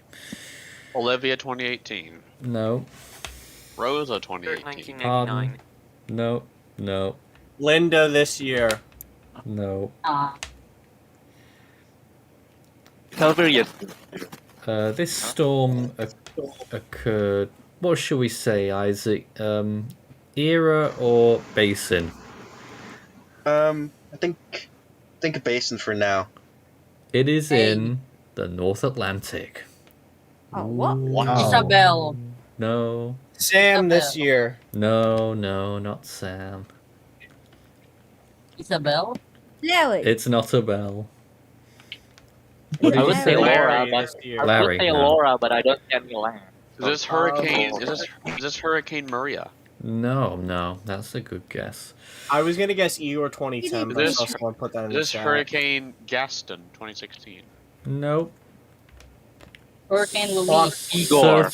Igor. Joaquin 2015. Nope. Certain people are getting close. Gonzalo Very, very close. No. Irma. Hugo 89. It's not going to be Irma. Irma's too recognizable. Well, you never know. Overshadowed by another big storm that season, I'll say. Ooh. It's not Cindy. Followed by another big 99. one. I don't think this is Mitch. This Not isn't Earl. Mitch. Not Michael. Not the other Michael. Is this Not Hurricane Francis. Katia 2011? No. Nope. Is this Mitch? Of No. 99? No. RB 2005. The right answer is coming from anonymous human, Georges of 1998. Oh, Georgia. Dang. Overshadowed by Hurricane Mitch the same year, for good reason. Hey, why are you playing for the viewers? You were just in this call. Why? Who is? Kay? Kay is deafened. We should kick Kay from the live call. Hey? There's Kay over there. Let's take a look at the final one from Isaac before I spoiled the other three. Okay, is playing for us, but she just can't talk. And here is the next one. In 3, 2, 1, boom. What on earth is this? Too big. Can you zoom out? No. Tonga 2016. No. That does look like a southern hemisphere. Ah. Oh, no, you No, this is northern hemisphere. I'll say Oh, that. that is northern. Never mind. That is northern. As Nathan said earlier, even I knew that. Certainly a jet interaction. Is it Larry? No. 2021. Sulik 2011. 2018, Sulik maybe. Basin? Neither of those. Napartak 2016? Base. I'll give Certainly away not. base. I'll give away the base, and that's another North. Ryan 1995. You're cutting out. Hugo North 89. Atlantic. He said it's another North Atlantic. Nicole 2016? Ooh, not bad, but no. Lawrence close, Ethan. 1994. Wilma 2005. No, certainly not. Emily. Joaquin. 2005? Hurricane Earl 2010. No. Colin Joaquin. 2016.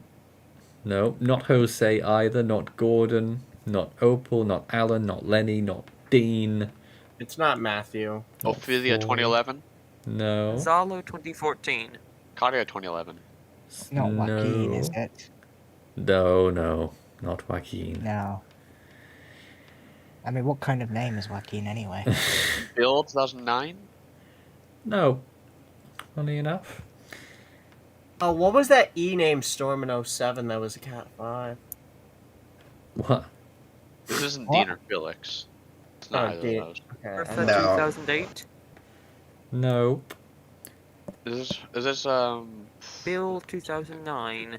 Nope. Isaac, Gustav. was this a Cat 5? Nope. But it did peak as a major hurricane. I can tell you that. Well, I think that So might it's either play. category 3 or 4. But no Cat 5. Is this Hurricane Maria 2005? No. Grace of this year? Nope. No. I must say, Ethan, you're getting quite close with some of these hints. Is he? Gustav. I would say so. Carl 2004? That's getting closer, I feel, yeah. Charlie of 04? That No. would be Florence 1994. Alex 2004? No. No. What? Edward. Didn't you already just say that? No, none of these. There's a lot of guesses coming Not in. Lily, not Alberto. Ivan of Alberto's not a 04? bad guess either. Not Ivan, not Ophelia, not a bad guess. Not Rena. Kate 2003. Epsilon 2005. I'm not sure. Nope, none of these. Not Jose either. Fabian 2003? But Womp Stomp gets it right. It is Lee of 2017. Oh, what? Oh. But Oh, what? I can see that now. I mean, I mean, I think I'm being generous. The correct answer is actually Lee 2, but there it is nonetheless. Yeah, Ethan saying Maria, Maria, Maria, and I was waiting for you to say the right year. Yes, that's true. Wonder why Lee got used twice in 2017 anyway. Isaac, do you want to try showing the 2 new ones you've sent me? I mean, I sent you one, but I wouldn't be able to guess that one. Yeah. That's 2 easy, Isaac. I feel like my one's... I could screen share a few if you need, if nobody has one. Yes, please. Alright, I'll go ahead and start screen sharing. I think you should screen share if you can. Kin as well, I hope. I don't know if you can, but it would be much better if you could screen share too when the time comes. Here's the next one then. Hold on. I've got to give the viewers a bit of lead time now because you guys have seen it a little bit longer. So 15 seconds and then the team will be able to start guessing. I need to watch the stream, that would help. Okay. What were after this? What were the 3 that were spoiled? And the team can start guessing now. And it's 2019. Nepartek 2018. No. Nepartek 2016. No Nipartak, no Jebby, no U2, no Gert. That's not How long in Gert. 2019? Isaac, can you move your mouse cursor out of the way? I don't see no mouse cursor. Fuck's sake. There it is. Sorry about that. Yes, so. No right answers so far. 2021. Rotip 2019. And it's Yeah, not, this is a Western Pacific typhoon. not Goni of 2020 either. I think people were thinking it was 2020 because of the image 2020 up there. Is this is it? mid-duel this year? IMG, whoa, it just went blurry. That 2020 reference will have just been when he edited it. 2020, 12 Yeah. 03. There's your... Goni 2015. That's when I made it. Yeah. It's Goni 2015. Yes, What do you it say, is. Ken? Yes, it is. It's Goni of 2015. Oh, I was Yes. just gonna guess. I was gonna guess. That's the right answer. Yes, finally. Have another here. So, I was Team going to 4, guess Viewers that as a 9. joke. Yes. And ready with your next one. Alright. 3, 2, 1. And there'll be a 15-second wait on this.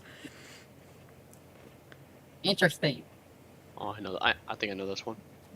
I'm back. Hello. And go. Barbara Sam 2019. Goodness, you got it instantly. Ethan got Me? it. Yes. Nice. Ethan got it. Barbara. Barbara. That was easy. Nice. Damn it. Wow. I have. Ethan and his little Um, e-pack darlings. Yes, yes. Okay, so I have a storm that I want people to guess, but I don't know who. Should I send it to you, Isaac? May as well now. Yeah, I can show it on the screen. Just let me know. All right, let me DM it to you. Oh, Yeah, I'm gonna Ethan, have to. man, you got that just off the bat. I guess Kin can do the same too. Well, the Meso Vortices in the eye really gave it away. Okay, you e-pack nerd. I mean, the eye shape, it is quite conspicuous. Certainly, I remember that on the visible images. Of Someone Barbara. in the chat, Isaac, you are on the borderline of being worse than Strat. Being what? No, no, he's not. No, he is not. At least I don't Alright. share 144. I'll say this much: very That's what few I'll people say. will get this one. At Right least then. Isaac's imagery is actually decent. Challenge accepted then by the team and the viewers. Alrighty, I'm ready to. about to share Alfuria's image here in 3, Hello. 2, Don't mind the Hello. file name. 1. Hello. And here it is. Turned to an ice cream. What the? Alfuria, Don't oh mind my my goodness, file right? name. Let me just take care of that. Subscribe to Alpheria. It's killing the the storm tab. name in it, so I had to change it. Right then, what is it then? Tropical Storm Walmart, aka Claudette of this year. What? No. Fred of No! this year. Alberto It's not even. What? I hope you're monitoring the chat though, because I don't know the answer either. Is this Hurricane Danny in 1997? Erin, Giants 1995. Nation got it correct with Alberto in 1994. Wow. Oh. Of Fantastic course. one. To be fair, Isaac, I sent you one as well. Is it? Can you tell me what is? Hold on, let me. Is it Mindy of this year? You're a bit late now. it's Tropical Storm Alberto of 1994, which held the title of yeah. costliest Georgia natural disaster until Hurricane Michael of 2018. Ah. Because Michael literally destroyed the entirety of southwestern Georgia. All right, I'll put this one up, Christian, but I think it's going to be a really easy one for people. It's gonna be easy. Let me put it that way. I'm just doing it because it's funny. Yes, I know you have, Christian. All right, I'm gonna put Alright then. 15 seconds, just go. And starts now, the 15 seconds. Oh, I know this one. This is easy. 12, I know this one. 11, Yeah, I thought it would be, but 10, I just thought it'd be fun. 9, 8, 7, 6, It's up 5, on my screen. Cinder 2007. 3, 2, Shut up, you can't guess yet. 1, Eden. go. Cinder 2007. 2007. Looks like the viewers had a better buffer there, so you both get the point. Team 6, viewers 11. I wonder why you chose that one. Yeah. Yeah. Is Jonesy still here? Any comment, Jonesy? What? What? That you dare. Have you seen the screen? I'm at the screen one. He's left. He's left. He's had enough. Left. Damn. Chad. That might have been a bad call. All right. I got a few more here. Next one I coming got up. a few more.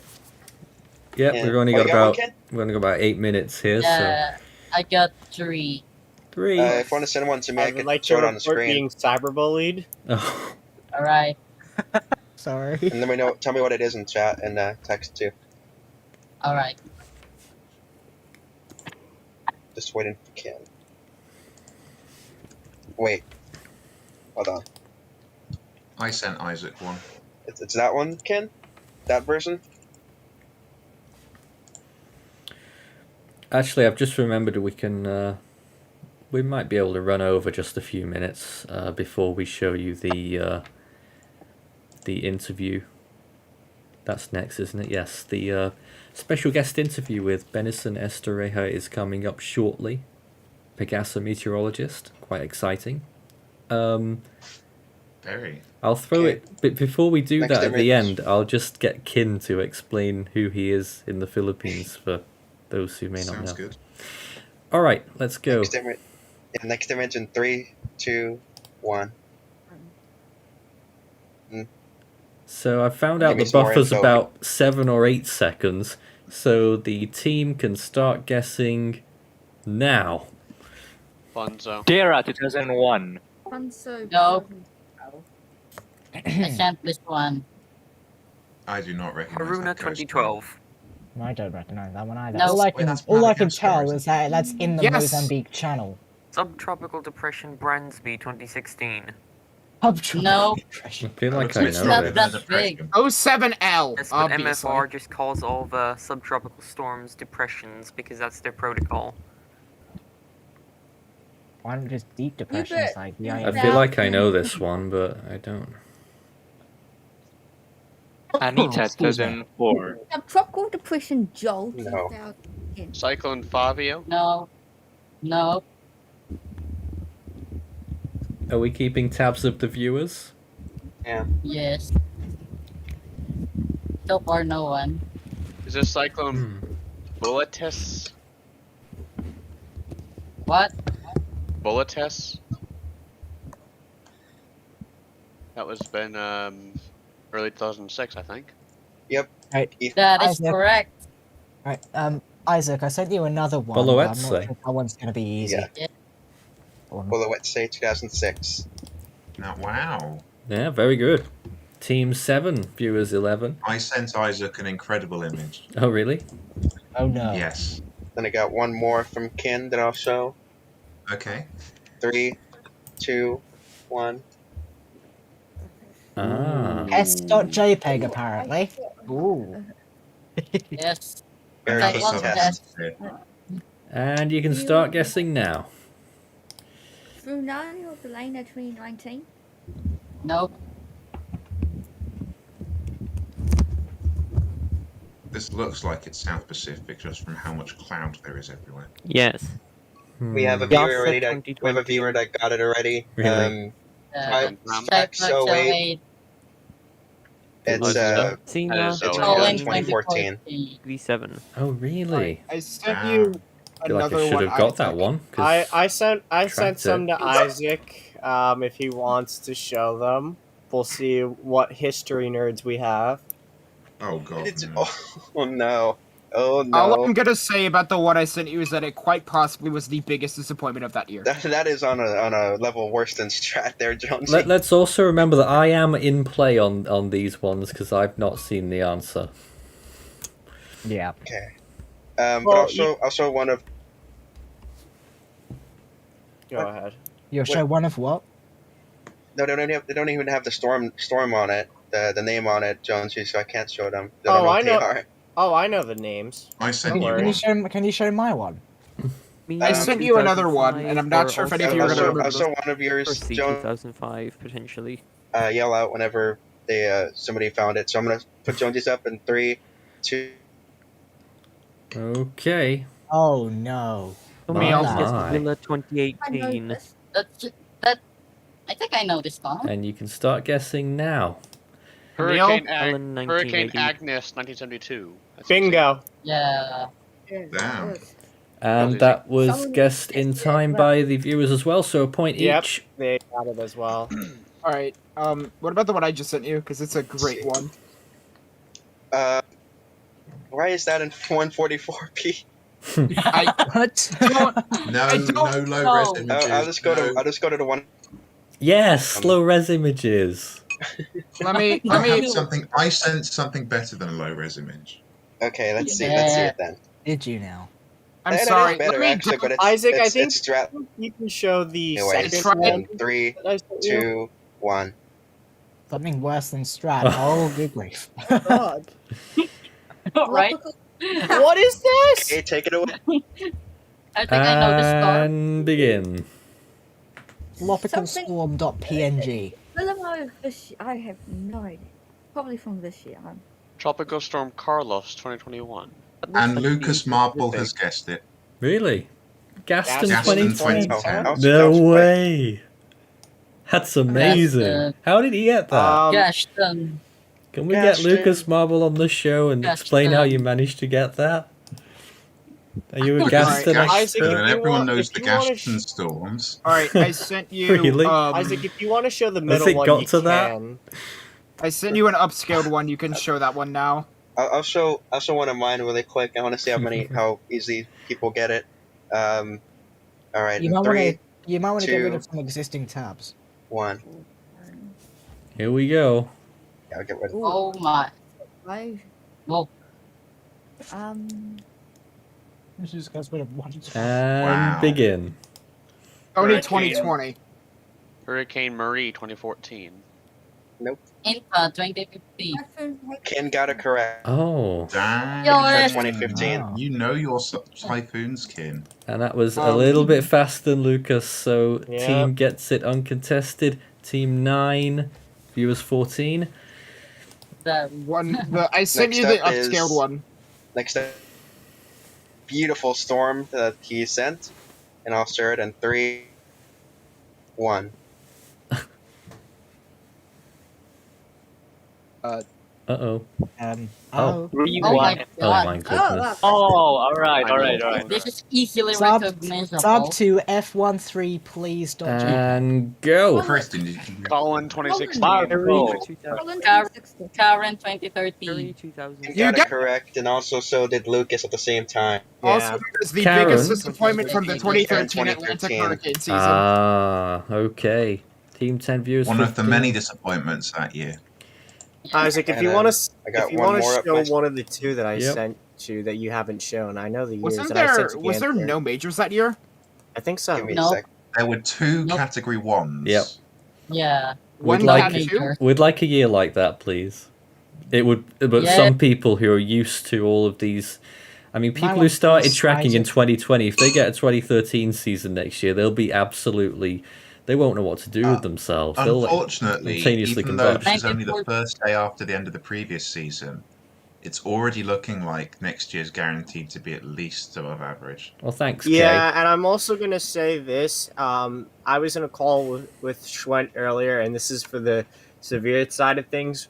Right now, the anomalies, like the analogs for the sea surface temperatures worldwide, are 2010, 2007, 2011, and 1 year in the 90s. So if that gives you any 97, clue, I believe. 97. So if that gives you any idea, probably above average for hurricanes, and probably. I mean, that's only Jarrell good and for multiple high severe. risks in. Oh dear. All right, then last time for one more. Yeah. One more, yes. Yeah, only one more. Let's see. My From one, Jones. please. I have one from Jonesy's here. Let me put this up. Okay, in 3, 2, 1. Ah. Oh. Irene! I know this one. No. What is the begin. name of the image? It's Is it Bell? Yes, it's Bell, but do you know the year? 1976? Yep, you got it. Yay. And so did mashed potatoes. So this was not at peak though. Each, yes. Team 11, viewers 16 is the final score. Team, you lost. What a surprise. What was that? In other... I'm gonna start crying 11 now. to 15 is pretty good. Given... Yeah, 11-16 is good. That's probably the best that we've done in a while. It probably is. I just heard a Marcel cry. That was quite funny. Look, it's even better when I do it at work. Right. Why would you do that at work? Crikey. I'm just getting my things sorted out here. So, next up, we've got the interview with Benison and did Kin leave? I wanted Kin as a Filipino to talk about who he is. Oh, Kin is back. Hello, Kin.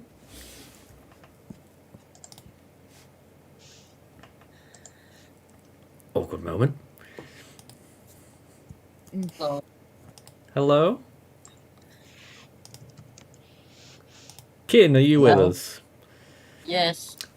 We're going on to that interview now with Benison Esterasia. Your thought, I mean, you know him, do you?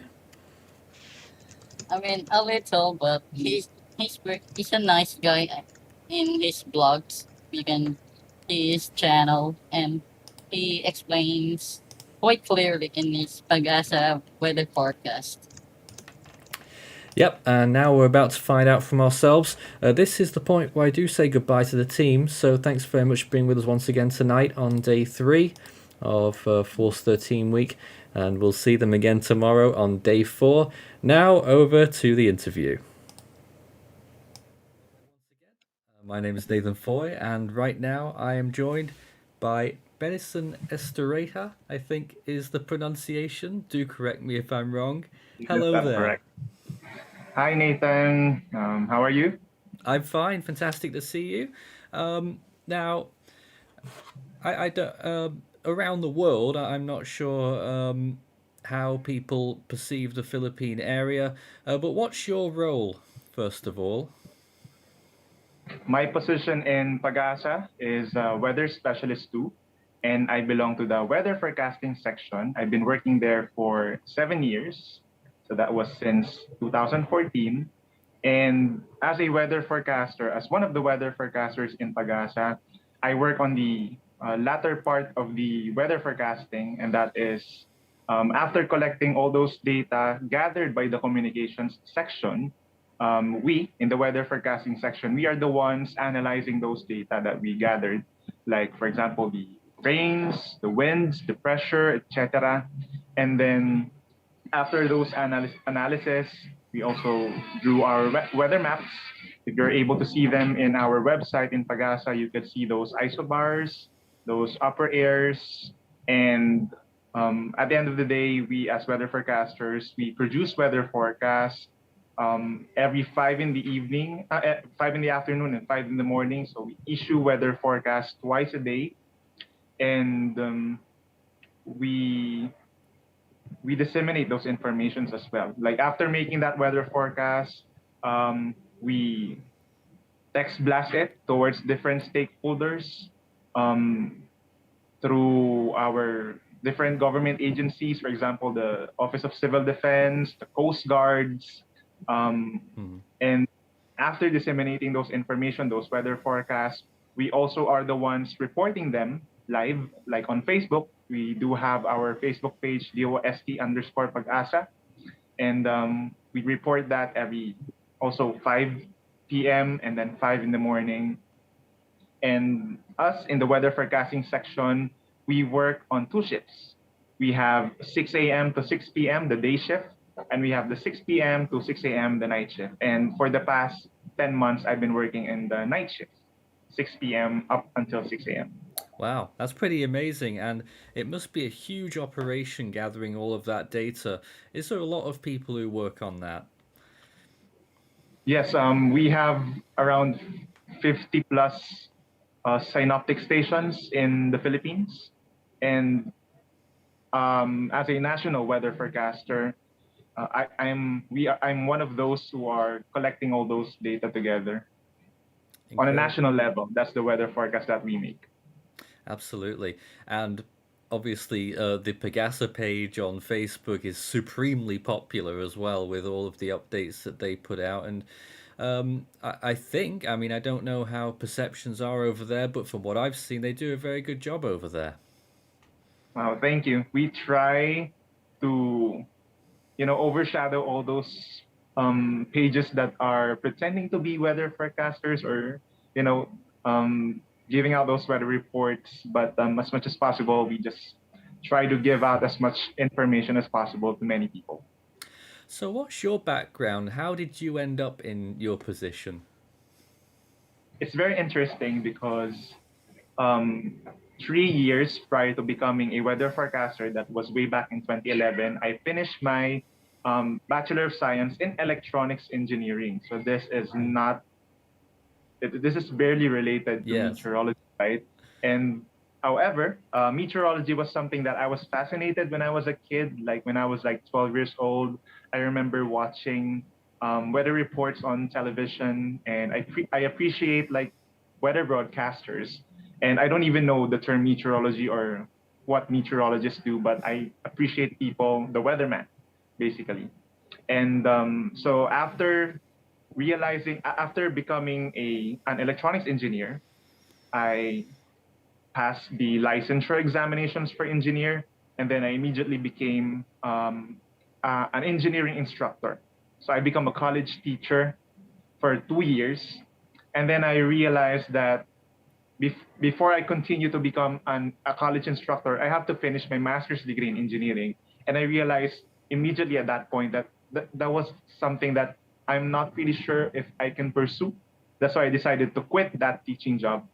And it just so happened that a close friend of mine invited me over to train in Pag-asa for a hydrologist training course. So this is not meteorologist training course. This is hydrologist training course in Pag-asa. But then I realized that it's Pag-asa anyway. So why not try to be a trainee in Pag-asa, even though it is hydrologist, it is not meteorology.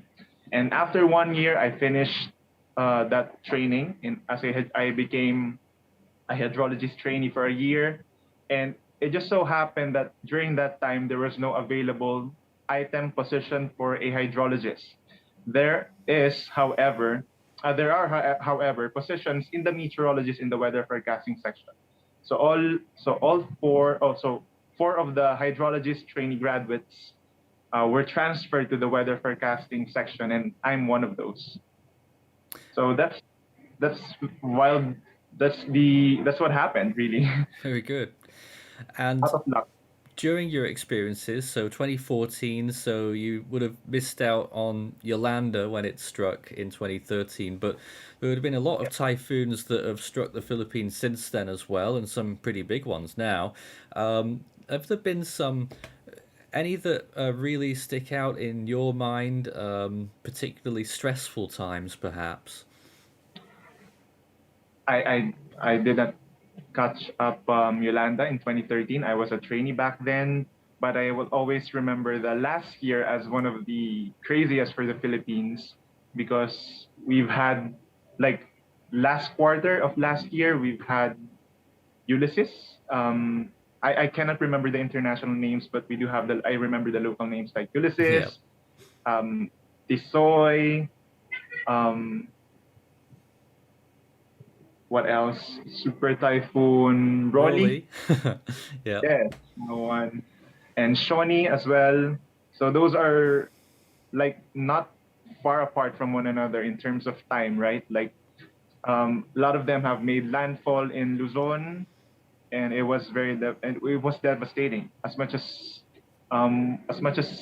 we have given as many information as we could, still there are casualties and there are lots of properties at stake. And the challenge for us is determining the amount of rainfall, determining which province will this tropical cyclone will make landfall. We have challenges in terms of intensity, like we have little expectations that Rolly will become a super typhoon. We thought that it will be on the higher end of the typhoon, but I was shocked. We were shocked that that it became a super typhoon, and yeah, that was the memorable for me, even though it was recent. But I think it's gonna stick out for years to come. Now, with disseminating information, because there's a lot of areas in the Philippines that are quite remote, aren't there? So is that a challenge as well, making sure that the information reaches everyone? Yes, that's quite a challenge, especially that there are many remote areas that are far from Manila, where the office is. And so the dissemination of information from the central office down to the provincial level, and then down to the municipal level. If we disseminate that information down to the cities and municipalities, not much in those remote areas, like for example the barangays, the smaller units, are going to have a harder time receiving that information as quickly as possible. And we update our challenge for us, even though we are updating every 3 hours, the information that they may receive might have been like past already, like they're not new anymore. That's why it's still a challenge for us. The signals, if we disseminate those information through SMS, they're not going to be able to receive it immediately. So coordination, continuous coordination with the local government units is our challenge still. But I think we're finding that with typhoons now that preparations are getting overall better and the casualties are reducing. Am I right in saying that overall? Yes. If you will notice, or if you have reviewed past tropical cyclones like in the 2000s or early 2010s, there have been like over 100 casualties per tropical cyclone. And worse in terms of like the cost of the damages. But now recently we've had like strong typhoons, we have super typhoons that have like a few dozen casualties or even less. And in terms of damages, still it gets over 1 billion pesos. But we were able to manage, like, as much as possible. We are here to save more lives. That's our priority first over the properties. But yeah, the casualties have been less. So, was there a time when, say, when you were growing up, maybe the first big storm that you remember? The one that I have remembered, even way back when I was a child, right? Yeah. That was Rosine. Have you remembered Racine? Which one was that? Was that Angela? Angela, 1996, Yep. right? 95. Oh, sorry, 95. So 1995, I was was only barely 7. born. How old are you? Sorry. I was born in 95. Yeah. Wow, I'm 1988.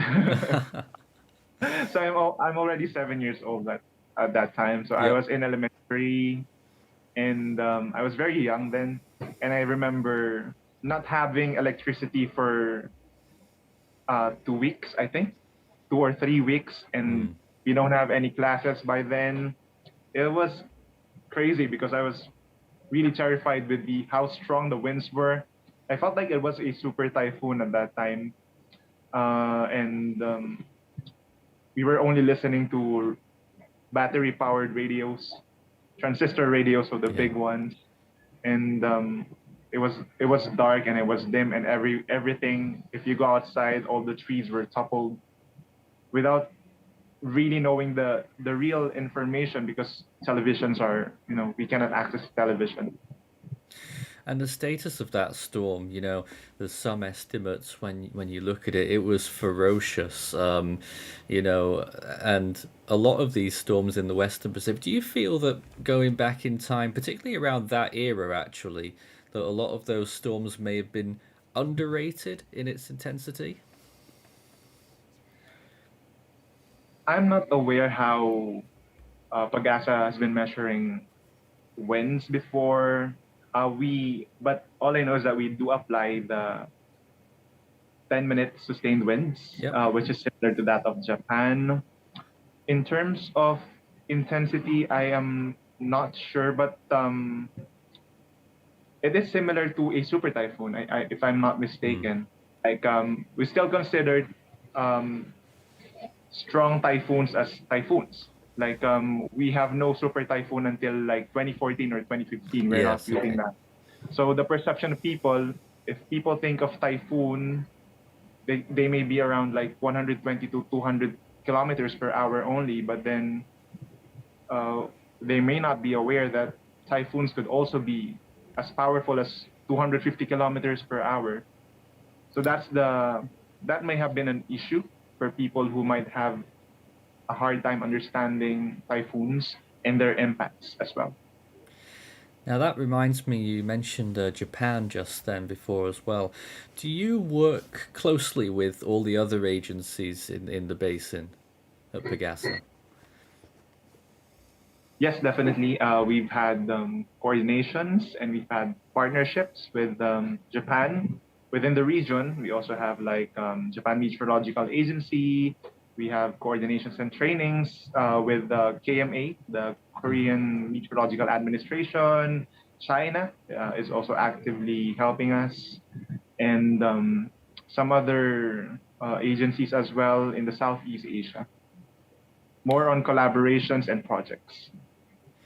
So not really operational, but things like research. In terms of research, I felt like that's what we need to focus on.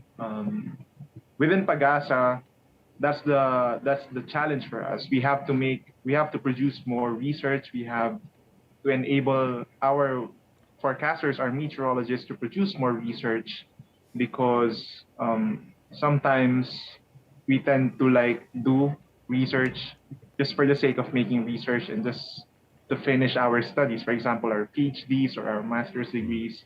But we need to have like a research center, same as with the National Typhoon Center of Korea in Jeju. We want to have that. We want to have that pool of researchers. However, we don't have the funds yet because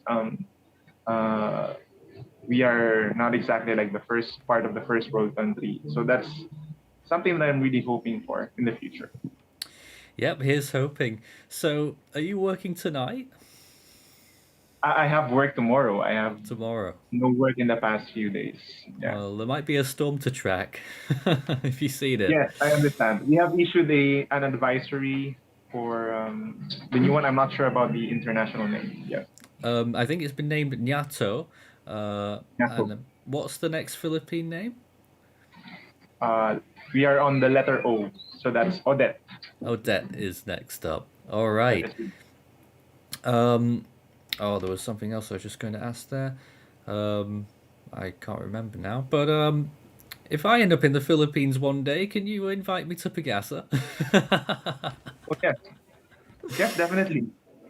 We could do a are little you tour. planning to go like next year or maybe next year? I've no idea at this stage, but it could be fairly soon. Yeah, certainly look forward to. Oh, it will happen at one point. It's always been a place that I've wanted to visit, and there's loads of bustling with typhoon history, and obviously the agencies there too. Fantastic. Yeah. Is there anything else you wanted to talk about? I know you said in your messages to me that you have a channel to plug. Yes, I do have a YouTube channel. I just put it up this year. It's entitled Meteorologist Benison Estareja.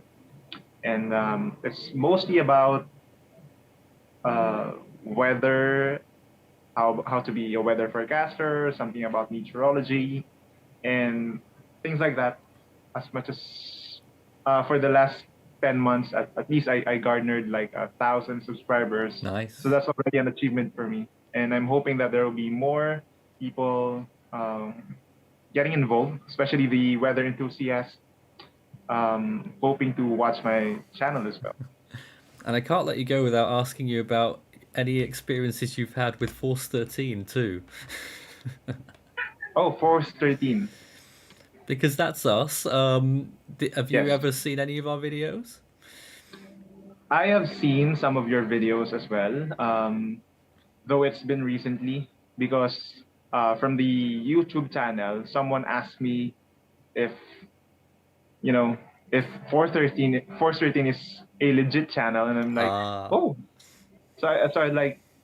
so that made me check your channel, your Twitter, and I saw your Facebook post as well, and I say there's nothing wrong with what they're doing. I mean, they are actively reporting tropical cyclones, not only within the West Pacific Basin, but all over the world. So that's something that, there must be something in there, and I really am fascinated with your reports as well.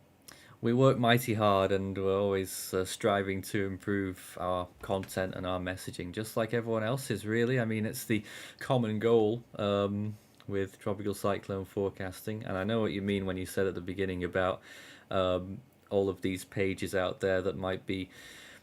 A lot of people like to big things up, don't they? They like to exaggerate. Yes. Both can relate to it. Certainly. So, with you now, any future plans? I would like to continue with Pagasa. I am planning to and hoping I'll be able to study further my meteorology by taking up a PhD, because I just finished my master's degree in meteorology from 2017 to 2018. I was in the UK. Oh, nice. And I studied applied meteorology and climate in University of Reading. Very I'm good. looking forward to study further and work with Pag-asa and also grow my YouTube channel. I haven't been monetized yet. I'm looking forward to get monetized as well. How did you like it in the UK, by the way?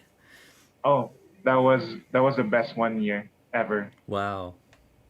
Amazing. Yes, because I'm an introvert, and being there by myself with all those beautiful places, not just within England, but I just went to Scotland as well as Northern Ireland. I've been there as well, and Wales, and then I went to mainland Europe. Everything was really nice. It was my first time. A globetrotter, fantastic. Well, for a year. Yeah, a whole year. I wish I could do that all around the world. But there we go. Benison, Estereja, thank you very much for being part of our Force 13 week, and it's Thank you been so great much. to talk to you. And I'd also like to congratulate Force 13 for celebrating your anniversary, 10th anniversary. 10 years, where has it all gone? But it's really an exciting time for us. Thank you very much. Hopefully we can talk again sometime. Yes, I hope so too. Thank you and take care. Thank you. And that's where the interview ends. I thought there was going to be an end little trail there. But now we're going to throw it toward... I hope you enjoyed that, by the way. And now we're going to throw towards the Force 13 interviews. We'll make sure that gets uploaded in a separate video as well as a lot of the stuff that we've been producing this week. After we've finished with the interviews, some more interviews from our team, we'll be shutting down for the night. So for me, I'm going to say goodnight to you now as we throw it towards some of our interviews with our team once again.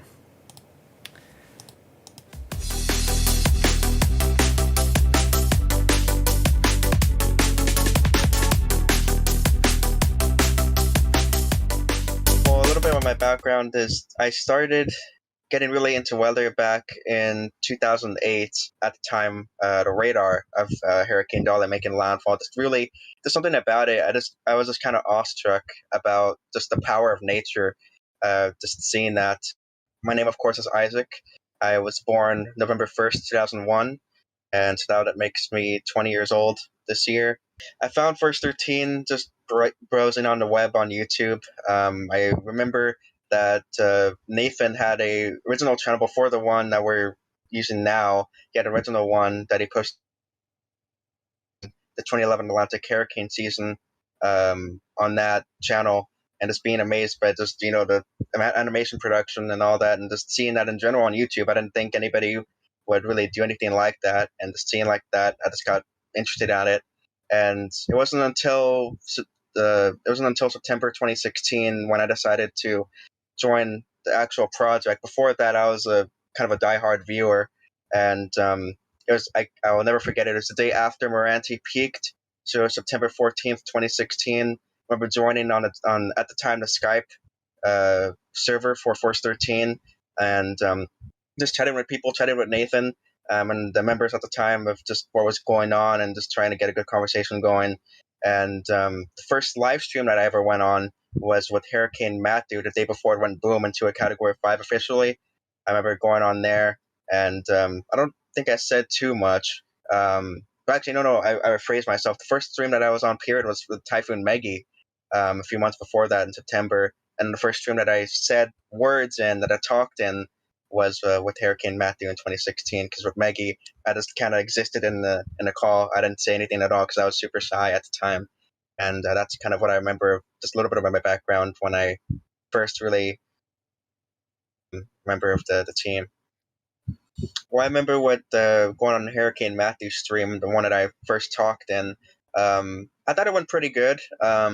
We're trying to get the information out as best as we could at the time with whatever graphics we had, and I thought we did good. We did good. We had a good team, and it's a nice solid stream. And then comparing that to the streams that we have today, the production quality has gone up drastically through the roof. I feel we have better presenters now, and we have more people that are dedicated to the team. Not to say that we didn't have dedicated people in 2016. We have a lot more people willing to help out than we did in 2016 from just the growth that we've had in the channel. And so I think from 2016 to now, we've had a massive improvement in terms of our streaming quality and how we were able to get out the information the way we did in a timely and good manner. Well, my overall highlight, I think, would be a tie between doing coverage of many of the Category 5 typhoons and hurricanes that we've done coverage of, and then obviously, of course, when it hit a little closer to home than it should have with the Hurricane Harvey in 2016, I got impacted by that, and that was a really harrowing experience, and it was really scary, being one of the few people that on stream have had to evacuate for the sake of not risking my own life of staying in Corpus Christi, just due to how close Harvey was. had it gone another 15, 20 miles to our south, it would have been a complete getting right now. It was a really compact and intense, and on top of that, it slowed down at landfall as opposed to speeding up after landfall or just doing what a usual hurricane does, just weaken near or at landfall. Harvey did the opposite of that, stalled, pretty much almost stalled at landfall in Rockport and was strengthening up until landfall. On Rockport that had to deal with the brunt of Harvey for hours on end, and a dead of thing like that, just hearing their livelihoods and all they could do is just hope and pray for the best that they make it out of the situation that they were. Probably a tie between, like I said, covering the Category 5s that we've done throughout the years and just being with Harvey. Those two were probably kind of tied in one. I know pretty much any blooper with Marcel in it is pretty funny. Obviously, the cyclone, not the cyclone history, the challenge, where he ran up another member of the team to help him out with a question he wasn't too familiar on, and I happened to be that member that was called upon, and I happened to answer the whatever I think 2 or 3 questions it was correctly until I failed at the last one, and seeing his reaction after that was pretty interesting and a highlight of its own, and I'm happy that it was recorded for 13 history's sake and laughter's sake. Well, now I am working. I have a job now. I work outdoors. Besides from working, what I do in my spare time is just read up certain historical events, not necessarily weather-wise, just in general, maybe and just look up just historic events that have happened in the past. And then I also, of course, help out with the Force 13 side of things and help out with the Contributor Hub and the members to make sure that we're running as smoothly as we possibly can. And that's really about it. My hobbies right now are mainly 3 things: is music, astronomy, and of course meteorology are my main hobbies, and they have been my main hobbies for years now. And I just something about it. I just love them all. They all 3 have their own respective place in my heart always. My current role right now is mainly the lead image scout of the Force 13 Contributor Hub server. What I do as an image scout is I help source satellite, radar, and videos and pictures for Force 13 to freely use, and things such as sit reps, on this day features, video thumbnails, and more, and just help out in the server and the image scout win to help do those following things. And we've recently started doing cyclone history tweets again, and now we're getting by the end of this year, or maybe by the early next year, we'll be reaching 1,000 followers, and I'm really pleased with the progress that thus far, and hopefully continue on through the years to come for Force 13. My favorite part of the project is by far being able to contribute and help out contributors and people on the Force 13 public server, just helping out and having a general old chit chat and see how life is going for them, and helping out in general. I just love having that communication between one another, and especially in a server like Force 13 where it's mainly weather centric, having those kind of long, really in-depth and detailed conversations about hurricanes, tornadoes, anything weather related, or heck, not even weather related, even maybe astronomical, I could say. Just having that, I just love that communication between one another, and I think that is never lost within the Force 13 community, and certainly, like I said, probably my favorite part of. I'm Richie. I've been a member of the Force 13 contributors since November 16th, 2020, and since then I've been a member for doing things like live streams for the main channel with landfalling coverage of storms, as well as serving as the assistant director to the U.S. branch. for a good amount of time, and doing live events there, preparing products, and getting everything kind of squared away after a little bit of an internal thing that happened. But yeah, so, and for those who aren't aware, I'm 23, and I'm going to be, actually no, I'm 22, I'm going to be turning 23 in just under a month from the time of this recording. So, but when it comes to how I found Force 13, it was through an animation that was uploaded to the YouTube channel sometime in, I think, 2016, 2017. It was one of the season summaries. And at first, I was initially skeptical. I'm not gonna lie, because I did notice that Force 13 were using their own analyses in some of the storm intensities and some of the wind speeds, which I definitely was a little off put about. But then I was naive. I had only just found the channel, so I had no idea what you guys were about. But then, over time, I started to think, you know what? As a community of people who are into meteorology and storm tracking, I figured I'd fit right in. So I joined the public call, or the public server rather, and very quickly was able to get myself known around the community at least a little bit. And within a few weeks, Nathan reached out to me and asked me to become a contributor. And it was actually that night that I was on the Hurricane Yota live stream for landfall. I was part of the second half of it. It was a 6-hour landfall coverage. The first half was one team. I was part of the second team, which actually got up to landfall and through landfall. And I mean, for a first live event, it was definitely emotionally draining, seeing as how I'd been a contributor for less than 2 hours before that point. But I definitely found that I enjoyed what I was doing, and I enjoyed the entire sense of atmosphere there. At first, it was kind of I was still on the initial sense of accomplishment. Like, I'm actually on a major live stream with a lot of people watching, and kind of the anxiety of, I really hope I don't mess this up for myself. I hope that I do well enough that I can be invited back. Because I thought this was only gonna be a one-time thing where you would invite me in, I'd be on the live stream, and then I would leave the server again, and I get invited back when needed. So there's a little bit of that anxiety there at first, and I don't think I spoke really for the first hour or so. I just kind of sat back, listened, and was just looking at data on the background. But then over time, I started getting more comfortable. I started to actually talk. Start analyzing data, presenting data.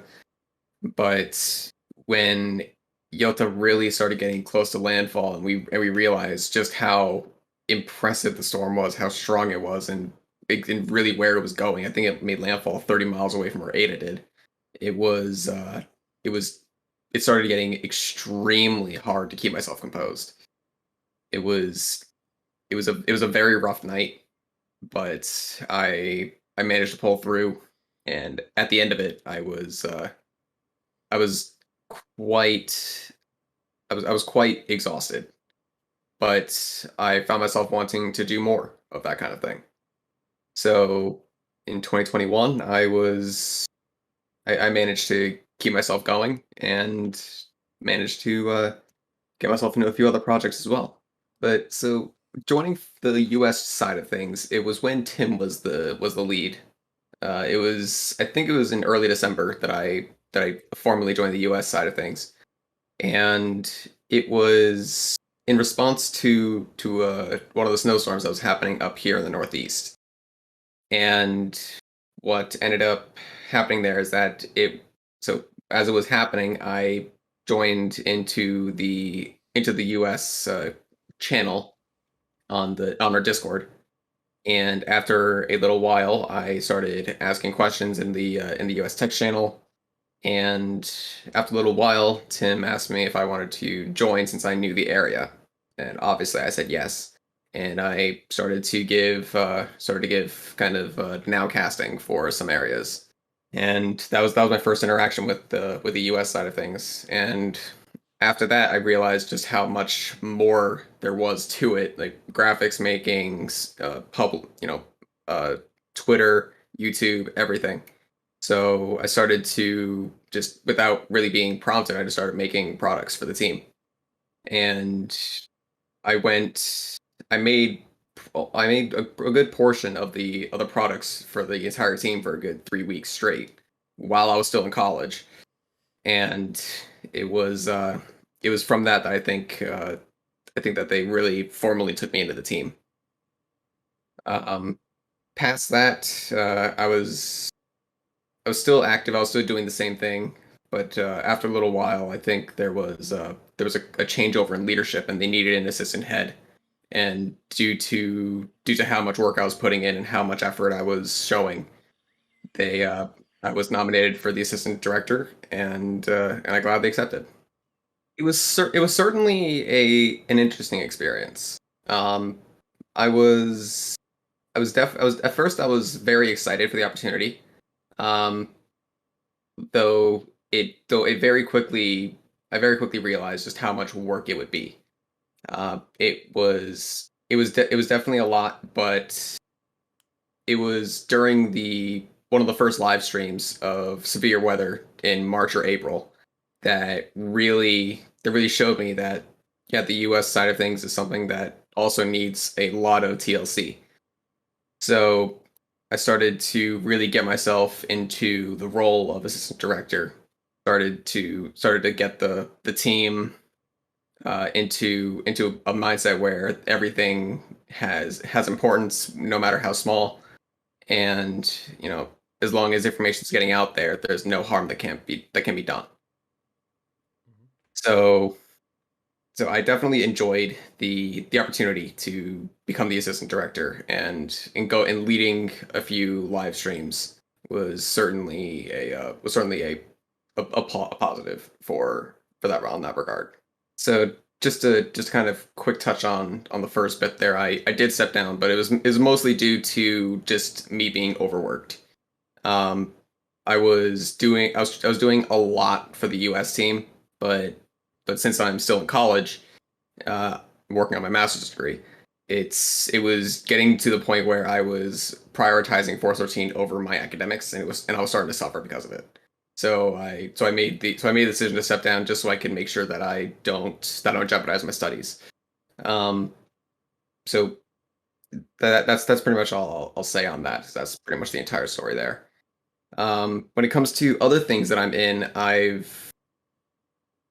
most of what I do is I do kind of analysis on data that comes in from more specifically the Atlantic type storms, but I do also take a look at other storms as well, see kind of what model runs are doing, and get rough ideas as to what could be happening. Although I do have a couple of small little side projects that I've developed just on my own for fun. One of them being a predictive model for whether or not a storm name could be retired, at least for the North Atlantic and East Pacific basins.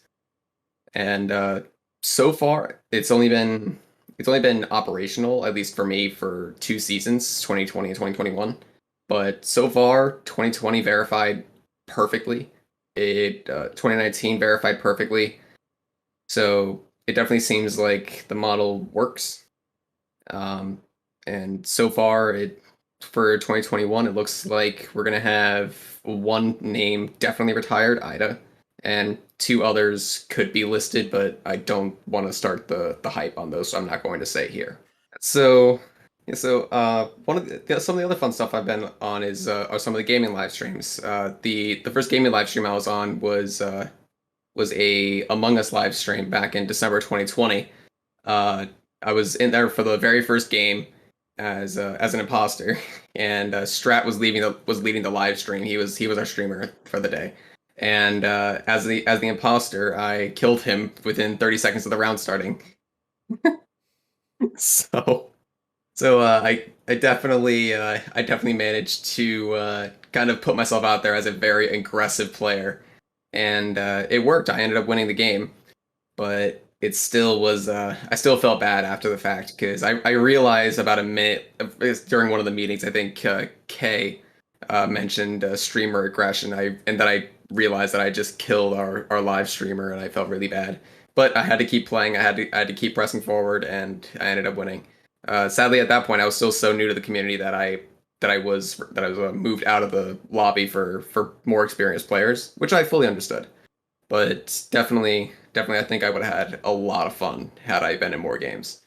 But that being said, other things that I've done, if you're familiar with our Force 13 Sunday streams back in August, I kind of hijacked it with being in virtual reality for the back half of the stream.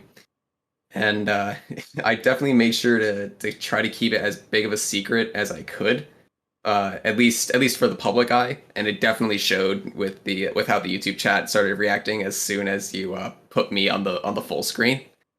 But no, that was probably pretty damn fun for me, and I even managed to bring a little bit of comedy to the Force 13 Sunday stream, and I feel like that was something that was missing for a while, and so I wanted to do something kind of lighthearted, and I ended up delivering pretty well in that regard.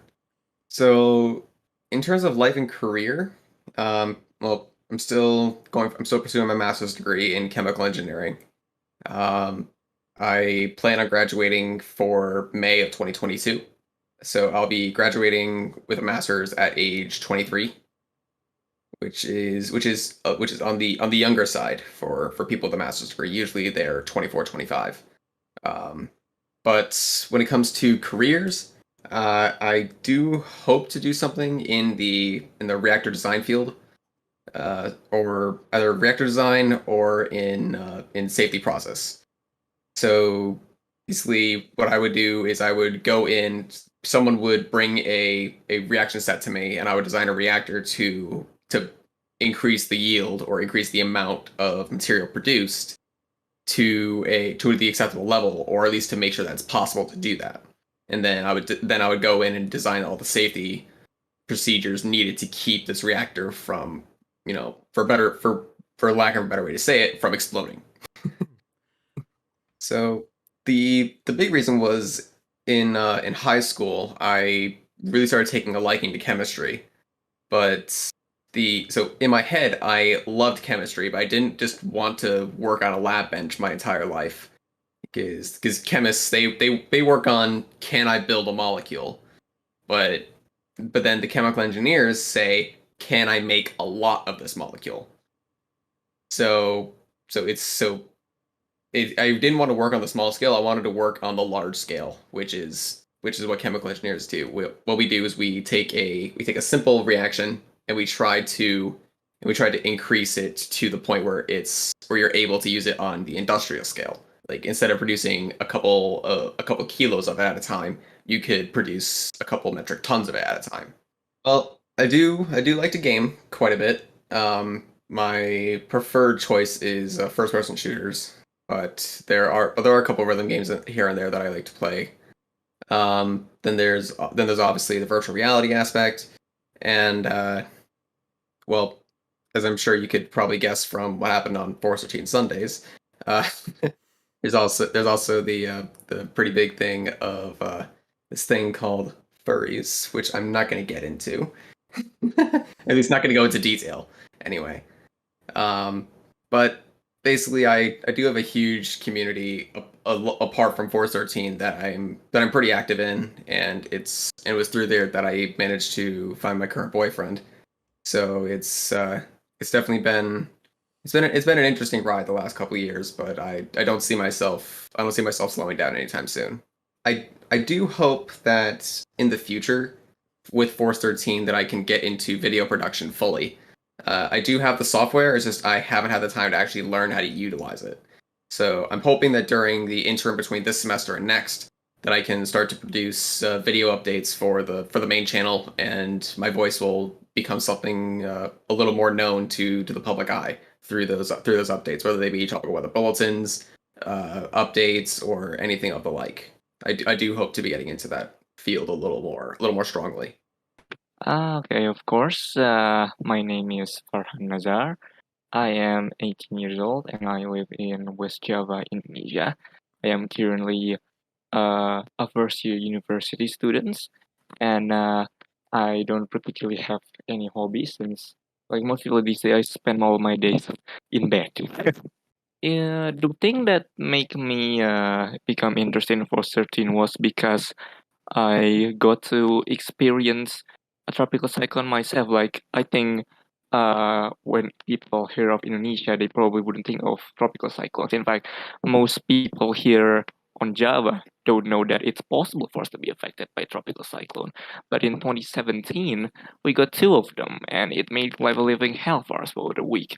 And so, in the midst of that, I was struggling to understand what was going on, and while searching, frantically searching through Google, I found the video update, the one and only video update by Force 13 on Cyclone Dahlia, and I saw it and I was like, okay, that's pretty interesting.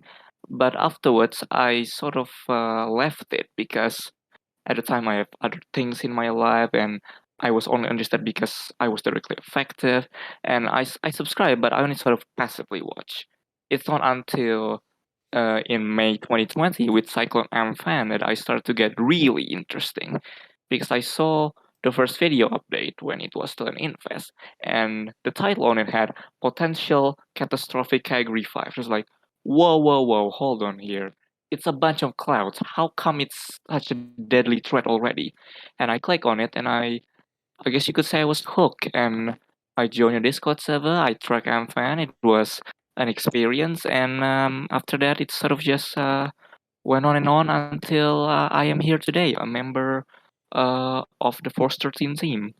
In terms of the community itself, I think the weather community as a whole is interesting and it's very fun, but I think it needs to be it needs to do a lot of I don't know how it's supposed to call it professionally, but noob proving. I still don't think it's very newcomer friendly. I think the existence of groups like us at Force 13 has helped that, but I do still think there is a sort of an aura of elitism, and that is something that needs to be eliminated if this community was to grow and for more people to gain an understanding of nature for their own safety. That is what I think about the community. In terms of interesting moments for 13, I think the most interesting moment that have to I can recall is probably during Typhoon Famco, late season storm in 2020 Pacific typhoon season. Uh, when it first crossed the Philippines, it was just your typical run-of-the-mill typhoon, category 2, lots of landslide and floods in the Philippines. And afterwards, when it entered the South China Sea, I think, okay, that's it, it's done. It's gonna weaken and make landfall in Vietnam's tropical depression. And I believe that, but then the storm didn't really degrade in appearance at all. It actually maintains. I thought, okay, that's kind of odd, but I thought, okay, storms do this all the time. It will degrade at a later time. But then instead of degrading, it's improving and improving, and all of a sudden it pops out an eye, and I was like, oh my god, this is incredible. This is just out of this world. And I was going crazy about it. I went to the computer have saying this is ridiculous and how and I got even more berserk when the the fix, the Dvorak fix from the GWC on Famco came out. The previous one was like what a 4, a 3.5, and then the next one came out as a 6, a T6. It was absolutely nuts, and it ended up peaking in South China Sea as a category 4, which is way above the maximum potential intensity value of the South China Sea at the time. It was a memorable experience. It's probably one that I'll remember for the rest of my life because of how shocking it was. The first work, oh yeah, the first work that I did. So after the first work that I did, uh, I think at first I didn't do much because I was sort of cold feet out of the sheer fastness of the task at hand. But I think my first work was to post a graphic on a Typhoon Haishan. I believe it was a sit rep made by Ike or Ami. I'm not particularly remember, but it was the sit rep for when Haishan intensified into a major hurricane equivalent typhoon. I typed up the description and I posted, got a bit of like, and feel quite good about myself. That was my first work, and I've done plenty more since. Uh, Honestly, so much so that I honestly can't really differentiate between one and another. Yeah, well, future plan is the just passive contribution. I think the number of team members has gone to a point that I really only need to come in when there is an excessive amount of workload. I just sort of like taking a passive role, reserve role. I still very much enjoy, but I think the need for me to be actively involving myself, like in late 2020, when I pretty much made 5 graphics a day. I think that time has passed, but yeah, I still look forward to be a part of the community, even if it's only on a lesser degree. A career path, I am studying English because it is the one subject that I'm extremely talented at. And I guess in terms of career, I could go for. I'm thinking about going for translation. Maybe becoming a tour guide or something. Because talking in English is always something that I enjoy, and whether or not I could achieve that is, of course, a question of time. But yeah, that is something that I hope to achieve, and I am now working on as a university student. I guess I could just leave off with an additional message for everyone else to never underestimate Mother Nature, because nature, they don't play by any rules or boundaries. It can do whatever it wants. It can be docile one moment and it can be ferocious the next. So never underestimate her, because if you do, you're probably going to die.